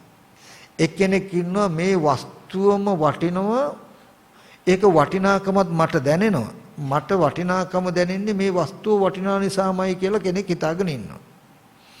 ඒ වගේ වෙලාවකදී මේ වස්තුව නැති වුණොත් මොකද වෙන්නේ? වටිනා වස්තුව නැති වෙච්ච නිසා දුක එනවා. එයාට වෙන බේරෙන්න ක්‍රමයක් නැහැ. ඊගාව කෙනා දන්නවා මොකද්ද? මේ වස්තුව වටිනවා කියලා මට පෙනෙනවා. මට දැනුමක් ඇති වෙලා තියෙනවා. එතකොට වස්තුව නැති වෙනකොට වටිනා දේ නැති වෙච්ච දුකත් මට දැනෙනවා. එතකොට දුකට හේතුව හැටියට පෙනෙන්නේ දකින්නේ මොකද්ද යාට? මේ වස්තුව වටිනවා කියලා පෙනෙන කම මගේ. යම් වෙලාවක මේ වස්තුව වටිනාකමට පෙනෙන කම මං අතින් ගෙවුණොත් දැන් රුපියල් 5000ක් කියන කඩදාසිය වටිනවා කියලා මට දැනෙන හින්දානේ මං තණ්හා කරන්නේ. දැන් අපි හිතුවොත් මේ කඩදාසියම වටිනවා කියලා කෙනෙක් හිතාගෙන ඉන්නවා නම් එයා දකින්නේ මේ කඩදාසියෙන් වටිනවා කියලා හිතාගෙන ඉන්නකොට මොකද කරන්නේ? කඩදාසිය ආරක්ෂා කරනවා. වටිනාදී නැතිවීමෙන් නැති වුණු දුක එනවනේ. හරි. වටිනාදී නැතිවීමෙන් එන දුක වළක්ව ගන්න එයාට තියෙන එකම ක්‍රමය මොකද්ද? වටිනාදී ආරක්ෂා කරන එක. අර කඩදාසිය ආරක්ෂා කරන එක. දෙවැනි එක්කෙනා මේ කඩදාසිය වටිනවා කියලා දැනුමක් මට ඇති වෙලා. එතකොට කඩදාසිය වටිනවා කියන දැනුමක් තියෙනවා. හැබැයි තාම කඩදාසියනේ වටින්නේ. ඒ හින්දා කඩදාසියත් රකින්නවා මේ කාලේදී. මේ නොරකින්ව නෙමෙයි දැනුමකුත් තියෙයි. හැබැයි එයා දන්නවා මේ දුක අයින් කරගන්න ක්‍රම දෙකක් තියෙයි. කඩදාසිය වටිනවා කියන කඩදාසිය ටිකක් කල් තියාගෙන රකගෙන ඉඳලා දුක නැතුව ඉන්න පුළුවන්. හැබැයි කඩදාසිය තියෙද්දි මේක වටිනවා කියලා දැනෙනකම ගෙවා ගත්තොත් සදහටම දුකෙන් නිදහස් වෙන්න පුළුවන් කියලා ක්‍රම දෙකක් හම් වෙනවා යාට. උන් කියන එක තේරුණාද දන්නේ. එතකොට මට පෙන්වන්න ඕනකම තිබුණේ මෙච්චරයි. මේ සංකත ධාතු අසංකත ධාතු කියන එකකින් සංකත ධාතුව කියන තැන අවබෝධ වුණාම අවබෝධ කරගත්තාම අපිට දැනෙන එක දැනුමක් එනවා. ඒ තමයි මොකද්ද? බාහිර සත්වයෝ ඉන්නවා, පුද්ගලයෝ ඉන්නවා, වටිනා දේවල් තියෙනවා කියලා අපිට දැනුමක් ඇවිල්ලා කියන නුවණක් එනවා.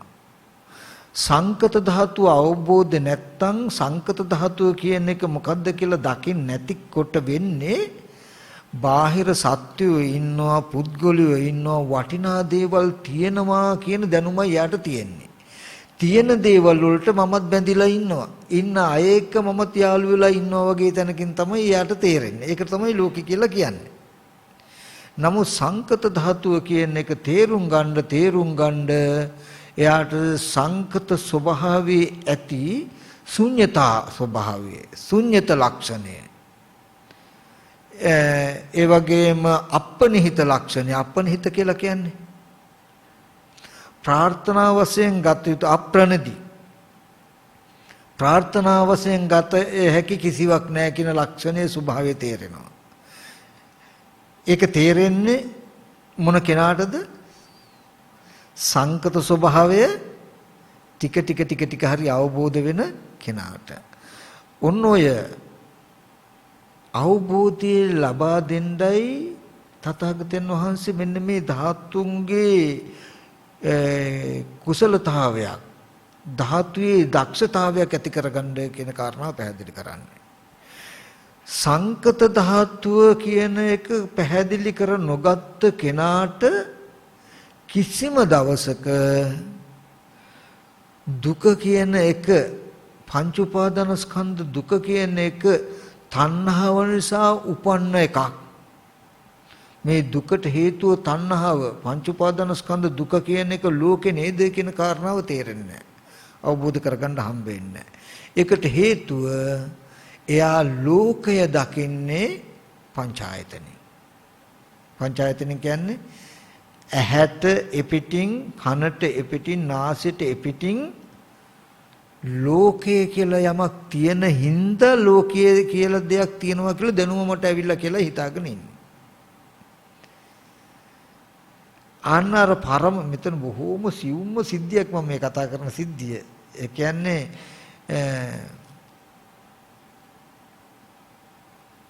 මොනම විදිහකටවත් මේ අවබෝධයකින් තොරව ජීවිතයකට දුක අයින් කරගන්න වෙන ක්‍රමයක් නැහැ.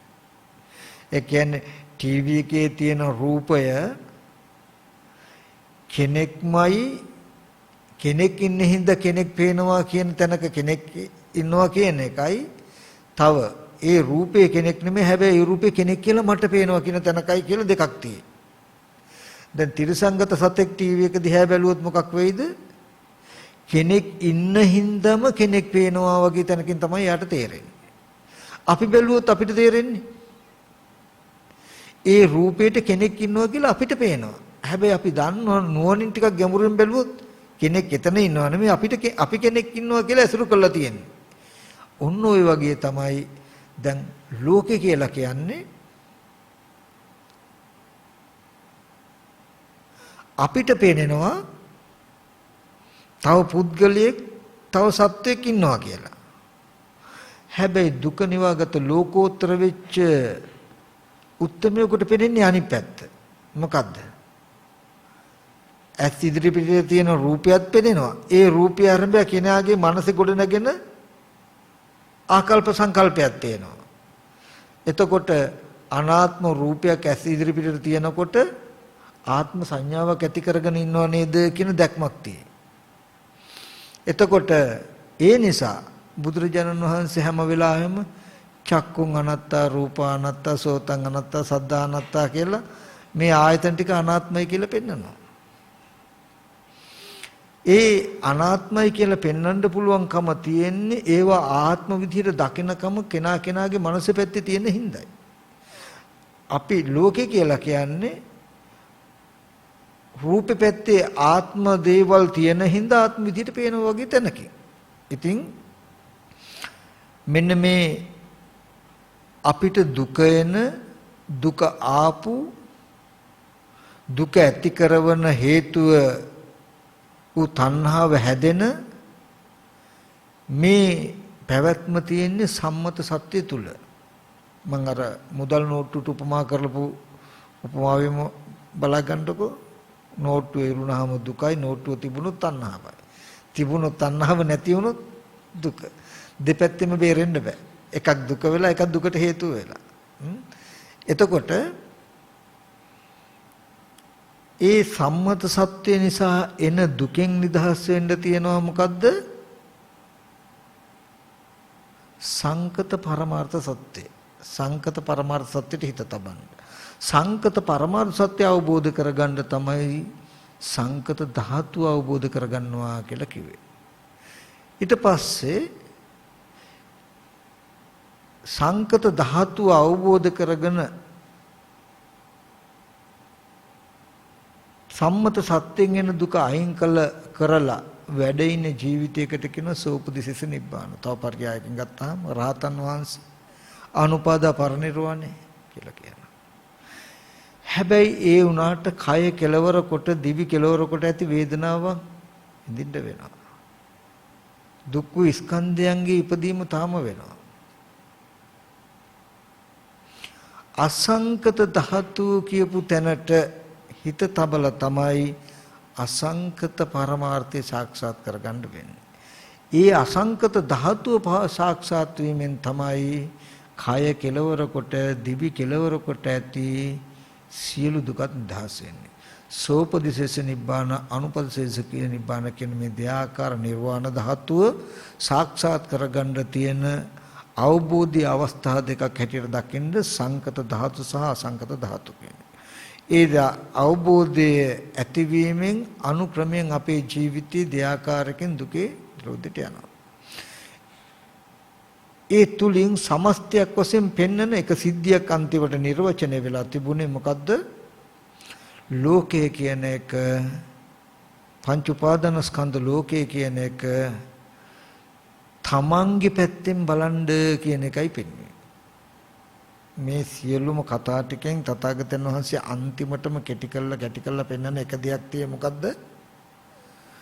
ලෝකය කියන එක බුදුරජාණන් වහන්සේ පනවන්නේ තමන්ගේ පැත්තෙන්. ඉමස්මින් ව්‍යාම මත්තේ කලේබරේ සසඤ්ඤම්හි සමනකේ ලෝකංච පඤ්ඤාපේමි ලෝක සමුදයංච පඤ්ඤාපේමි ලෝක නිරෝධංච පඤ්ඤාපේමි ලෝක නිරෝධගාමිනී පටිපදංච පඤ්ඤාපේමි. සංඥාව සහිත මනස සහිත බඹයක් වුණ ශරීරයේ තුලම මම ලෝකේද පනවමි ලෝක සමුදයද පනවමි ලෝක නිරෝධයද පනවමි ලෝක නිරෝධගාමිනී පටිපදාවද පනවමි. ඇයි මේ බුදුරජාණන් වහන්සේ එහෙම පෙන්වන්නේ? කෙනාගේ පැත්තෙන් බලන්න කියලා. අපි හුරු වෙලා තියෙන්නේ බාහිරේ ඉඳලා තමන්ගේ පැත්තට එන්නනේ. බාහිරේ ඉඳලා තමන්ගේ පැත්තට එනකොට හම්බ වෙන්න ඕනේ මෙහෙම දෙයක්. අනාත්ම වූ ශුන්්‍යත වූ ස්කන්ධ ටිකකුත් ඒකට කෙලස් ටිකක් ඇති කරගත්ත කමකුත් ඒ නිසා තමන්ට මේ ශුන්්‍යත ස්කන්ධ ටික නිසා කෙලස් සහගත අත්දැකීමක් ආපු හැටි තමයි දැනගන්න වෙන්නේ. ඊට පස්සේ තමන්ගෙන් එළියට යනකොට තමන්ට කෙලින්ම හම්බ වෙන කෙලෙස් සහගත ලෝකයක් කියන එකයි. තමන්ට රූපේ පෙනෙන කම සහ රූපයක් තමන්ට පෙනුණු කම කියන කාරණා දෙකක් තියෙනවා.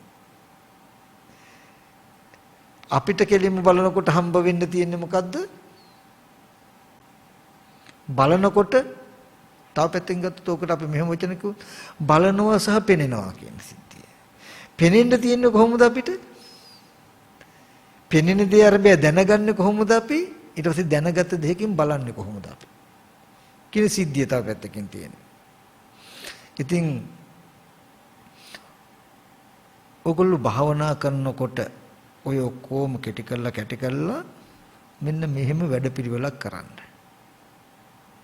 දැන් මේ හැම සිද්ධියකම මතක් කළේ තමන් තුල ලෝකයේ ඉපදිලා තියෙන ආකාරය පෙන්වන්නයි ධාතුව ශුන්්‍යතාවය නිස්සරණ ආයතන ටික පෙන්නලා තමන් තුල ලෝකයේ ඇතිවෙච්ච ආකාරය ලෝකයේ කියන එක තමන් තුලයි තියෙන්නේ කියන එක පෙන්වනවා.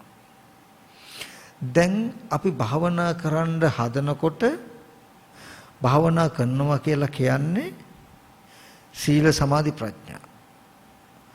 කාය වචන දෙක සංවර කරගන්න පුළුවන් විදිහේ පැවැත්මකට එළඹෙන එකටයි අපි සීලය කියලා කියන්නේ. ඒක පන්සිල් වෙන්න පුළුවන්, ආජීවස්තමක සීලය වෙන්න පුළුවන්, උපෝසත අෂ්ටාංග සීලය වෙන්න පුළුවන්. කාය වචනේ සංවර කරගන්න සීලයක සමාදන් වෙලා ඊට පස්සේ අර හිතේ කතා කරන ගතිය නීවරණ ධර්ම අඩු වෙන විදිහට කතා කරන ගතිය අඩු වෙන විදිහට හිත චිත්ත සමතයක පිහිටුවා ගන්න හැම වෙලාවෙම ටිකක් උත්සාහවත් වෙන්න. ඒ කියන්නේ බුදු ගුණ අසුභය මරණය මෛත්‍රිය කියන කමඨහනක් වඩන්න. ඒකෙදිත් තමන්ට පුළුවන් සබ්බත්තික භාවනා පරිහාරීය භාවනා කියලා දෙආකාරයකින්. ඒ කියන්නේ එකම කමඨහනක් තමන් නිතරම ආසේවනය කරන කමඨහන හැටියට පුරුදු කරන්න කෙනෙකුට පුළුවන් වුණා. උදාහරණයක් හැටියට ගන්නකො මෛත්‍රී කමඨහන කියලා. උදේ පාන්දර නැගිට වෙලේ ඉඳන් ටික ටික හුරු කරනවා. ගෙදර දොරේ වැඩ කටයුතු කරද්දී වළම්පිකන් ටික හොදද්දී මහ ගැඹුරු දෙයක් නෙමෙයි. හිත ඇතුළතින් අලුතෙන් කෙලෙස් අත්දැකීම් නොයන්නත් ඇතුළතින් කෙලෙස් අරමුණු සිහිපත් කර හිතට ඉන්න බැරි වෙන්නත් උපාය පිණිස සියලු සත්වයන් නිදුක්කෙත්වා නිරෝගීත්වා සුවපත්ත්වා ගොඩාක් නෙමෙයි එහෙම කෙටියෙන් එතන මෛත්‍රී මානසිකාරයකට හිත නම වැඩ කටයුතු කරනවා. අමතක වෙලා යනවා. ආයෙත් මතක් කරලා ගන්නවා. ආයෙත් අමතක. ඔහොම අමතක වෙලා යනවා ආපහු මතක් කරනවා කියලා එකක්ම හුරු කරන්න උත්සාහවත් වෙනවා. උදේ ඉඳන් හවස් වෙනකම්ම යද්දි එද්දි ගතේ තිතේ නිසින්නේ සුත්තේ ජාගෘතේ භාසිතේ තුන්හිම් භාවේ කියන මේ හැම තැනකදීම අමතක වෙලා යනවා ආයෙ මතක් කරලා ගන්නවා. ඔහොම හුරු කළා ආශේවනය කරන කමටහනක් අදාගන්න. ටිකක් දවස් යනකොට මේකේ හුරුව ඉබේම යට එනවා. ඒ තුලින් විශාල රැකවරණයක් Tamanට හම්බ වෙනවා නීවරණ ධර්ම දුරු වෙලා අලුතෙන් කෙලෙස් ඇතුළට ඇති වෙන එකත් ඇතුළතින් කෙලෙස් සහගත සිතුවිලි උපදින එකත් දෙක අතහැරෙනවා. මෙන්න මේ වගේ උපායක් කරන්න. එහෙම භාවනා මානසිකාරයක ඉඳිමින් වැඩ කටයුතු කරනවා. එක තැනක ඉඳගෙන ඉන්න පුළුවන් ටික විවේක වෙලාවක් ආවහම ඉඳගෙන ඉන්නකොට එයාට බාහිර සත්‍ය පුද්ගලයෝ ඉන්නවා කියලා සිහි වෙනවනේ හිතෙනවනේ. එතකොට ඒක විදර්ශනා කරනවා. අපි කියමුකෝ කොහේ හරි ඉන්න දරුවෙක් මතක් වෙනවා. තමන්ගේ දරුවා මතක් වෙනකොටම දරුවා ඉන්නවා කියලා මට සිහි වෙච්ච එකක් නේද උනේ. ඒ කියන්නේ දැන් තමන් පෙන්නන්න ඕනේ බාහිර දරුවෙක් ඉන්නවා කියන තමන්ට දැනුමක් ඇති වෙලා තියෙනවා මිසක එහෙ දරුවෙක් ඉන්නවා නෙමෙයි දරුවෙක් ඉන්නවා කියලා දැනුමක් ඇති වෙලා තියෙනකම. ඒකෙදි බාහිර දරුවව සිහි වෙනකොටම එහෙම කෙනෙක් ඉන්නවා කියන දැනුමක් තමන්ට ඇති වෙලා තියෙනවා කියන එක සිහිපත් කරනවා. හිත පිළිගන්නේ හිත කියන්නේ කොහොමද නෑ ළමයා ඉන්නවනේ කියන තැනකින් එතකොට ඒ අරමුණට නැඹුරු වෙනවා. නැඹුරු වෙලා කවදා හරි දවසක ඇස් ඉදිරි පිටට ආවනම් ආවේ කන බොන ආහාරයෙන් හැදුණු බත් පාන් කවුපෙමුන්ට කියන කන බොන ආහාරයෙන් හැදුණු කෙස්ලොම් නියදත් සම්මස්නහර කියන කුණප කොටස් ටිකකින් යුක්ත රූපයක්. ඒ රූපේට මම මේ මගේ දරුවා නේද කියලා හිත හැසිරෙව්වහම මම හිතන ආකාරයත් ඒ රූපය දෙකම එකට එකතු කරලා ඒ රූපේ දරුවා කියලා දැනගන්න කමක් ඇති වුණා නේද? ඒ දැනුම නේද මම මේ සිහි කෙරුවේ දැන්. එතකොට දැන් දරුවා ඉන්නවා කියලා Taman සිහි කරන්නේ Tamanගේ හිතේම අත්දැකීම කියලා දන්නවා. මෙහෙම සිහි කරන්න පුළුවන් මේ අත්දැකීම හැදුනේ මෙහෙමයි කියලා දන්නවා. ඔය ටික ඔහොම විවර කරලා පෙන්නකොට ටිකක් එයාට දැනුමක් එනවා බාහිර ඒ රූපේ දරුවා කියලා දැනුමක් මට ඇති වෙලා තියෙනව නේද කියන නුවණක් එනවා. ඒ බව පෙන්වුවේ නැත්තම් ඕගලන්ට හිතෙන්නේ දරුවෙක් ඉන්නවමයි කියලායි. ඒ කියන්නේ දුක කියන එක අපිට ඇත්තම වෙලා තියෙන්නේ. නමුත් දුක කියන එක නිරුද්ධ වෙන්න ඕනේ. දුක කියන එක බොරුවක් කරන්න ඕනේ. ඒකෙන් කිව්වේ දරුවා ඉන්නවා අම්මා ඉන්නවා කියන අදහස තමන්ගාව තියෙන දැනුම විමසීමකට ලක් නොකළොත් එහෙම කෙනෙක් ඉන්නවා එහෙම දෙයක් තියෙනවාමයි කියන තැන ඇත්තම වෙලා මේ ඉන්නේ. යම් වෙලාවක එහෙම විමසලා බලනකොට තමයි මේ දැනුම බොරුවක් නේද? දැන් මේ මං කියවනේ සම්මත සත්‍ය බොරුවක් කියලා මේ දැනගත්ත ක්‍රමය තමයි සම්මත සත්‍යයටයි දැනගත්තේ. මේ දැනගෙන ඉන්න ක්‍රමයේ බොරුවක් කියලායි මේ කිව්වේ. සම්මත සත්‍ය බොරුයි කියලා කිව්වේ වෙන මොකුත් නෙමෙයි. දැනගෙන ඉන්න ආකාරය බොරුයි කියන එකයි. සම්මත සත්‍ය නිසායි දුක එන්නේ කියලා කිව්වේ වෙන මොකුත් නෙමෙයි. මේ දැනගෙන ඉන්න ආකාරයටයි දුක එන්නේ. මේ කඩදාසිය හරි වටිනා රුපියල් 5000ක් කොලයක් කියලා තියෙන දැනුමටයි දුක එන්නේ. එතකොට ඒ නිසා අපි සිල්වත් උනේ හිත සමාධි කරගන්න ටිකක්. හිත සමාධි කරන්නේ මේ පංච උපාදාන ස්කන්ධ ලෝකයේ පිරිසිඳ දකින්න. පංච උපාදාන ස්කන්ධ ලෝකය කියලා කියන්නේ ඕගලන්ට අයියා අම්මා අක්කා දුව පුතා නංගි මල්ලි පොඩි කාලේ ඉස්කෝලේ ගිය හැටි ඉස්කෝලේ ටීචර්ලා ගහපු හැටි ගුටි කාපු හැටි කියලා ඒ සිහි කරන්න පුළුවන් ওই සිද්ධියක් තියෙන්නේ. ඔන්න ওই සිද්ධියට තමයි ලෝකේ කියන්නේ. පංච උපාදානස්කන්ධ ලෝකේ කියන්නේ. ඕකේ තමයි දුක් තියෙන්නේ. ඕකේ තමයි කෙලස් ටික තියෙන්නේ. ඔන්න ওই ලෝකයේ පිරිසිඳ දකින්න. ඒ පිරිසිඳ දකින්න ගියාම තමයි ඕගොල්ලන්ට බලන්න වෙන්නේ අපිට ඇස් ඉදිරි පිටට ආපු රූපය ඇත්ත පෙන්නනවා. ඒ බඳු රූපයට තමන් පුද්ගලයේ සත්වය කියන විදිහට නැත්තම් දරුවා ඥාතිවරයා සහෝදරයා කියන විදිහට හිත හැසිරෙව්වහම ඒ පෙනෙන දේ හිත හසුරු රූපයකයි දෙකම එකට එකතු කළා මේ රූපය කෙනෙක් කියලා දැනගන්නවා. දැන් අපි කියමු මේ ඉදිරියෙන් තියෙන රූපේ. දැන් මම මොකුත් දන්නේ නැහැ. කාගෙන් හරි අහනවා මේ මොකද්ද? ඔකට කියන බුලත්. අහගත්ත කියලා කියන්නේ මම හිතන්න හුරු ඉගෙන ගත්තා කියන එක. දැන් මේ පේනකොට මමත් හිතනවා බුලත් කියලා. හිතුවාම පෙනෙන දෙයි මම්ම බුලත් කියලා හිතපු දෙයි දෙකම එකට එකතු කරලා මම්ම දැනගන්නවා මොකද්ද? බුලත් කියලා. දැන් ඒ දැනුම මෙතන තිබුණා නම් කාගෙන්වත් අහන්නත් ඉස්සෙල්ලා මට දැනගන්න පුළුවන් වෙන්න ඕනේ. නේද? දැන් මම හිතාගෙන බුලත් කියලා දැනගත්තාම බුලත් තියෙන හින්දා බුලත් කියලා දැනගන්නවානේ කියන තැනකින් තමයි මං හිතාගෙන ඉන්නේ. නමුත් බුලත් කියලා මම හිතුවපු හින්දා බුලත් කියලා මම දැනගත්තා. මෙතන තියෙන දේ තමයි මේ පෙනෙනවා කියන සංඥාව දක්වා එනකන් කෙලෙස් නැහැ. සංකප්පයෙන් පස්සේ මෙනෙහි කරන ආකාරය මතයි දුක හෝ දුක ඇතිවීමට හේතු ටික හැදෙන්නේ.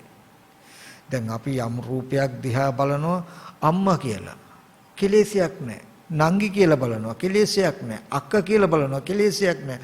පාසකම්ම කියලා බලනවා කෙලෙසයක් නැහැ.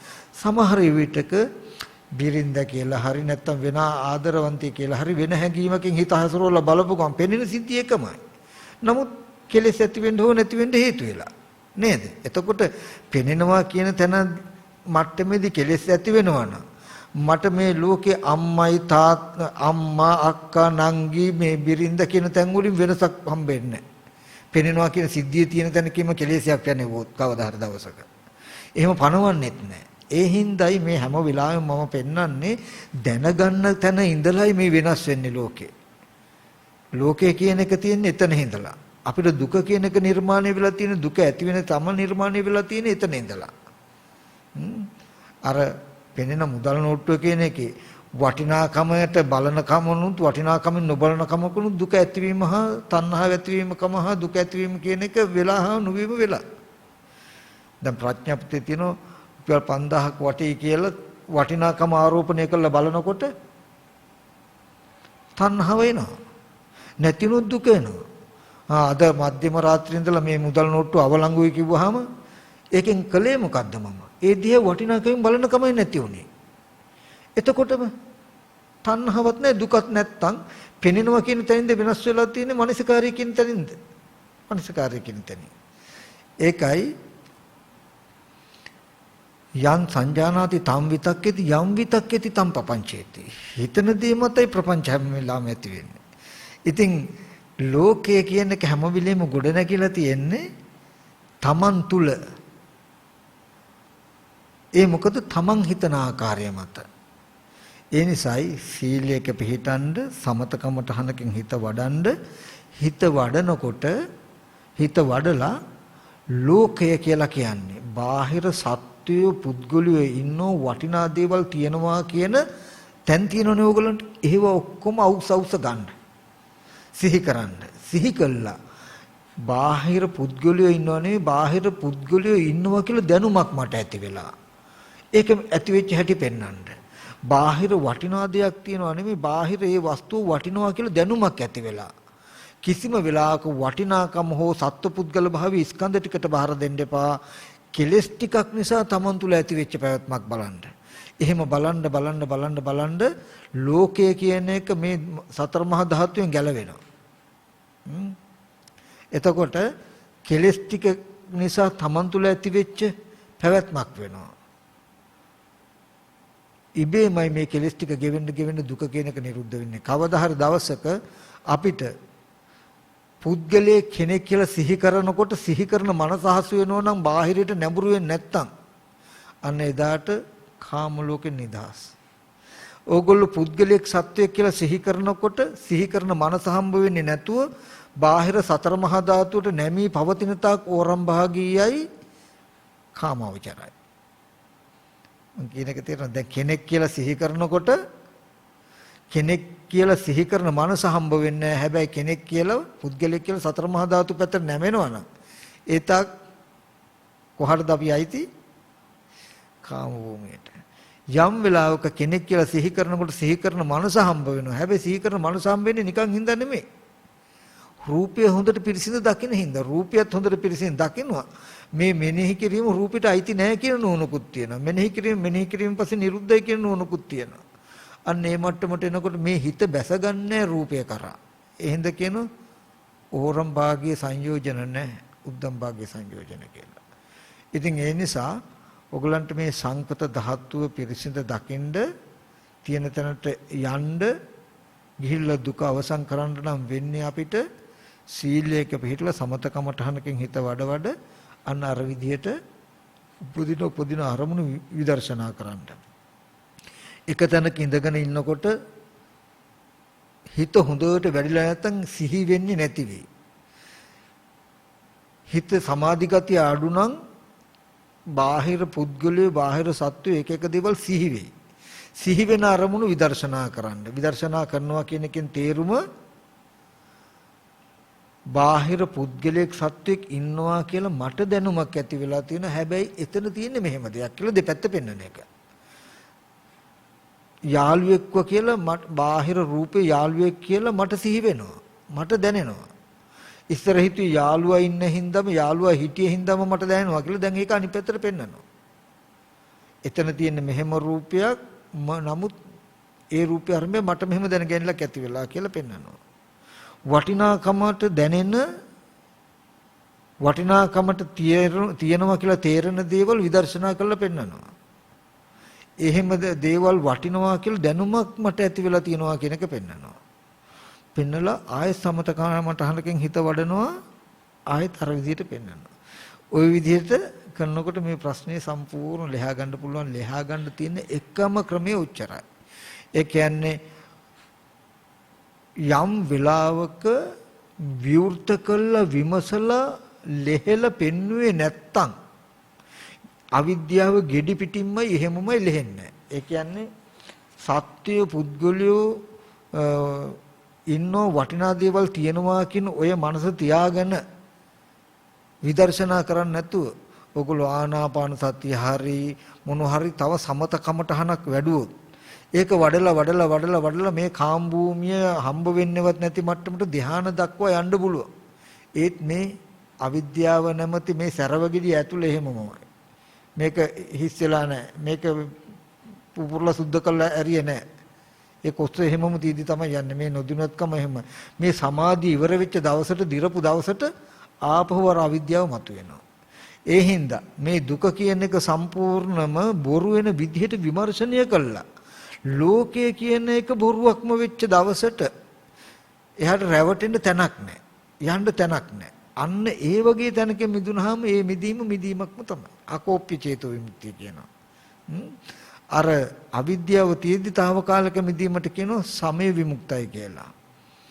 එතකොට කෝප්‍යයි ඒ චේතෝ විමුක්තිය කියලා. මේ වගේ විදර්ශනා කළා හිත මිදෙන එකට කියනවා අකෝප්‍ය චේතෝ විමුක්තිය කියලා. ඉතින් මෙන්න මේ සිද්ධියේදී මට මතක් කරන්න ඕනකම තිබුණේ සංකත ධාතු අසංකත ධාතු කියන දෙක අවබෝධ කරගන්න කියලා කියන්නේ සංකත පරමාර්ථ අසංකත පරමාර්ථ කියන පරමාර්ථමය ධර්මතා දෙක ගැන නුවණ ලැබෙන්නයි. ඒ පරමාර්ථ ධර්මතා දෙක ගැන නුවණ ලැබෙන්නේ අපේ ජීවිතයේ දුකේ නිස්සාරණය. දුක නැති වෙන තැන් දෙකක් තියෙනවා. සෝපදිශේෂ නිබ්බාන අනුපදිශේෂ කියලා. අන්නේ නිර්වාණ ධාතු දෙක සාක්ෂාත් වෙන තැනටපත් වෙන්නයි. එතකොට ඒ සංකත ධාතුවට හිත තියලා තමයි ලෝකෙන් නිදහස් වෙන්න තියෙන්නේ. අසංකත ධාතුවට හිත තියලා තමයි සංකතෙන් නිදහස් වෙන්න තියෙන්නේ. ඉතින් ඒ නිසා මෙන්න මේ අවබෝධය ඇති කරගෙන මේ ජීවිතේම සිළු දුක් නිදහස් කරගන්න හැමදෙනාම උත්සාහවත් වෙන්න කියලා මතක් කරනවා. ඒක මේ පරියාය මේ ක්‍රමෙන් අනිවාර්යයෙන්ම කරන්න පුළුවන්. ඒ කියන්නේ ඕගොල්ලෝ සීලයේ පිහිටියේ හිත සමාධි කරන්නයි හිත සමාධි කරන්න ඇත්ත ඇති හැටි දකින්න මොකේද පංච උපාදාන ස්කන්ධ ලෝකේ. පංච උපාදාන ස්කන්ධ ලෝකයේ පිරිසිඳ දකින්න. පංච උපාදාන ස්කන්ධ ලෝකයේ පිරිසිඳ දකින්න කියලා කිව්ව වෙන මොකුත් නේ. පංච උපාදාන ස්කන්ධ ලෝකය බාහිර තියෙන දෙයක් හැටියටයි අපි මෙච්චර කාලයක් හිතාගෙන උන්නේ.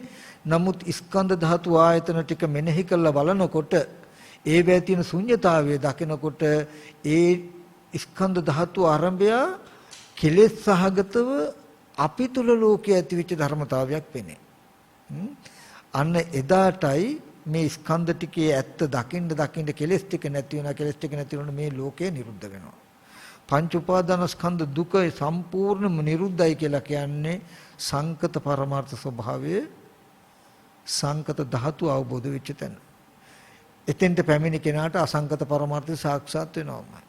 ඉතින් ඒ දෙයාකාර නිරෝධ ධාතුවම මේ ජීවිතයේදීම සාක්ෂාත් කරගන්නට මේ සෑම දිනාටම මේ කුසලයේ හේතුපනිශ්‍රිය වේවා කියලා ආශිර්වාද කරනවා. හොඳයි කල්පනා කරගන්න අපි සියලු දෙනාම මේ සියලු ආකාරයෙන් පහල කරගත් සියලුම කුසල ධර්මයන් ලෝකයේ සම්බුද්ධ ශාසනයත් ඔබ අප සියලු දෙනාමත් ආරක්ෂා කරන්නා වූ ශාසන මාමක ස්ථකාරක යම් දේවගණ සමූහයක් තියෙන ඒ සියලු දෙවියොත් මේ පින් අනුමෝදන් වෙත්වා කියන අදහසින් අපි දෙවියන්ට පින් අනුමෝදන් කරමු. ආකාසට්ඨා ච බුම්මට්ඨා දේවා නාග මහිත්‍තිකා පුඤ්ඤන්තං අනුමෝදිත්වා චිරන් රැක්කන්තු බුද්ධ ශාසනං. ආකාසට්ඨා ච බුම්මට්ඨා දේවා නාග පුඤ්ඤන්තං අනුමෝදිත්වා චිරන් රැක්කන්තු බුද්ධ ශාවකං. ආකාසට්ඨා ච බුම්මට්ඨා දේවා නාග පුඤ්ඤන්තං අනුමෝදිත්වා භෝදයන්තු සිවම් පදං. ඒ වගේම අපි සියලු දෙනාම විශේෂයෙන්ම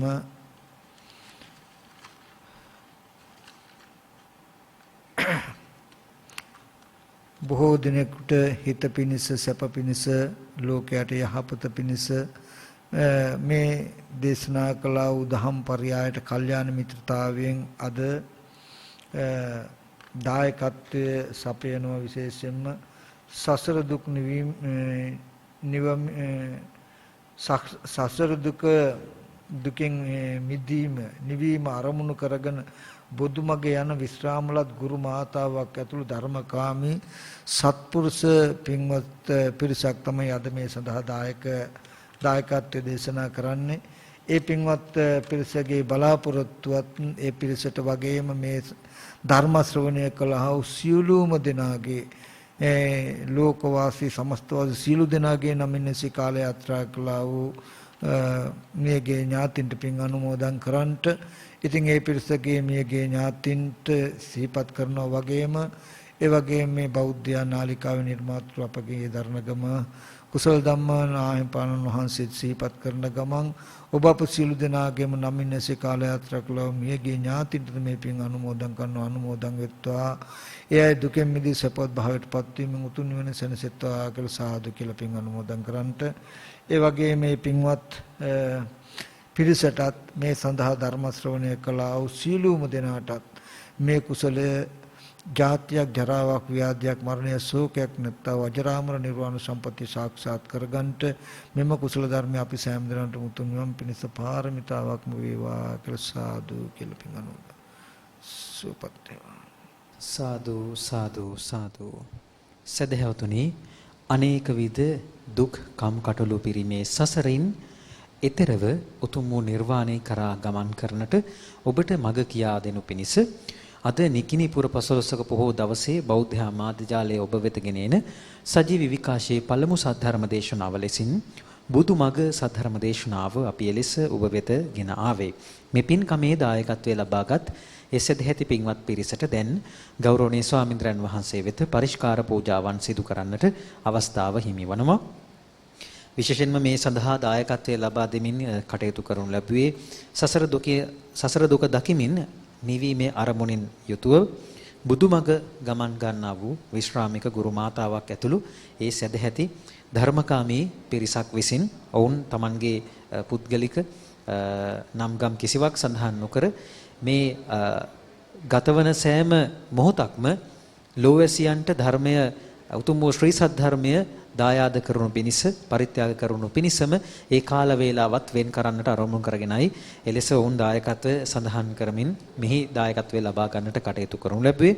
ඉතින් දැන් ඒ සදැහැති පිරිස ගෞරවනීය ස්වාමින් වහන්සේ වෙත පරිස්කාර පූජාවන් සිදු කරන මොහොත. ඒ වගේම මේ දායකත්වයේ ලබාගත් සදැහැති පිරිස බලාපොරොත්තු වෙනවා ඔවුන් ප්‍රාර්ථනා කරනවා සම්බුද්ධ භාෂිතය ඒ අයුරින්ම දේශනා කරන්නට ගෞරවනීය දේශකයන් වහන්සේට ශක්තිය, ධෛර්ය, වරම වාසනාව ලැබේවායි කියා ප්‍රාර්ථනා කරනවා. ඒ වගේම ධර්ම ශ්‍රවණය කිරීමෙන් මේ ධර්ම දේශනාව සංවිධානය කිරීමෙන් ඒ වගේම ස්වාමීන් වහන්සේ වෙත දහම් පඬුරු පූජා කිරීමෙන් ඔවුන් රැස් කරගත් සීල කුසල් දහම් ගෞරවනීය ස්වාමීන් වහන්සේටත් අනුමෝදන් කරන්නට ඔවුන් ප්‍රාර්ථනා කරනවා බලාපොරොත්තු වෙනවා. ඒ කුසල් මහිමෙන් කරුණේ ස්වාමීන් වහන්සේ ප්‍රාර්ථනීය බෝධියකින් උතුම් වූ නිර්වාණ සුවයම අත්පත් කර ගනිවායි ප්‍රාර්ථනා කරනවා. සාදු සාදු සාදු. ඒ වගේම සියලුම සත්වයන්ට සසර දුකින් අත මිදී මේ ඒකායන මාර්ගය වන උතුම් වූ චතුරාර්ය සත්‍ය ධර්මයේ අවබෝධය පිණිසම මෙම උතුම් වූ සද්ධර්ම දේශනාව හේතු වාසනා වේවායි ඔවුන් ප්‍රාර්ථනා කරනවා. ඉතින් බොහෝමත්ම යහපත් බොහෝමත්ම පිරිසිදු අරමුණු රාශියක් සිතෙහි දරාගෙනයි ඔවුන් මේ සඳහා දායකත්වයේ ලබාගෙන කටයුතු කරනු ලැබේ. ඉතින් මේ සියලුම යහපත් අරමුණු ඒ අයුරින්ම සඵල වේවායි අපි මේ මොහොතේ ප්‍රාර්ථනා කරනවා. මේ ප්‍රාර්ථනාවත් සමගින් ධර්ම දේශනාව නිමාවටපත් කරන්නට අප බලාපොරොත්තු වෙන්නේ. අද සද්ධර්ම දේශනාව දෙහෝරාවක් පුරා අප සෑම දිනා වෙත මෙත් සිතින් පවත්වා වදාලේ අනුරාධපුර ගලෙන්බිදුනේව ලබුනෝරුව කන්ද ආරණ්‍ය සේනාසනයේ ධර්මාචාර්ය අවසරයි පූජනීය මාන් කඩවල සුදස්සන ගෞරවනීය ස්වාමීන් වහන්සේ. අපි ගෞරවනීය ස්වාමීන් වහන්සේට නිදුක් නිරෝගී චිරජීවනයේ ප්‍රාර්ථනා කරමු. සාදු සාදු සාදු.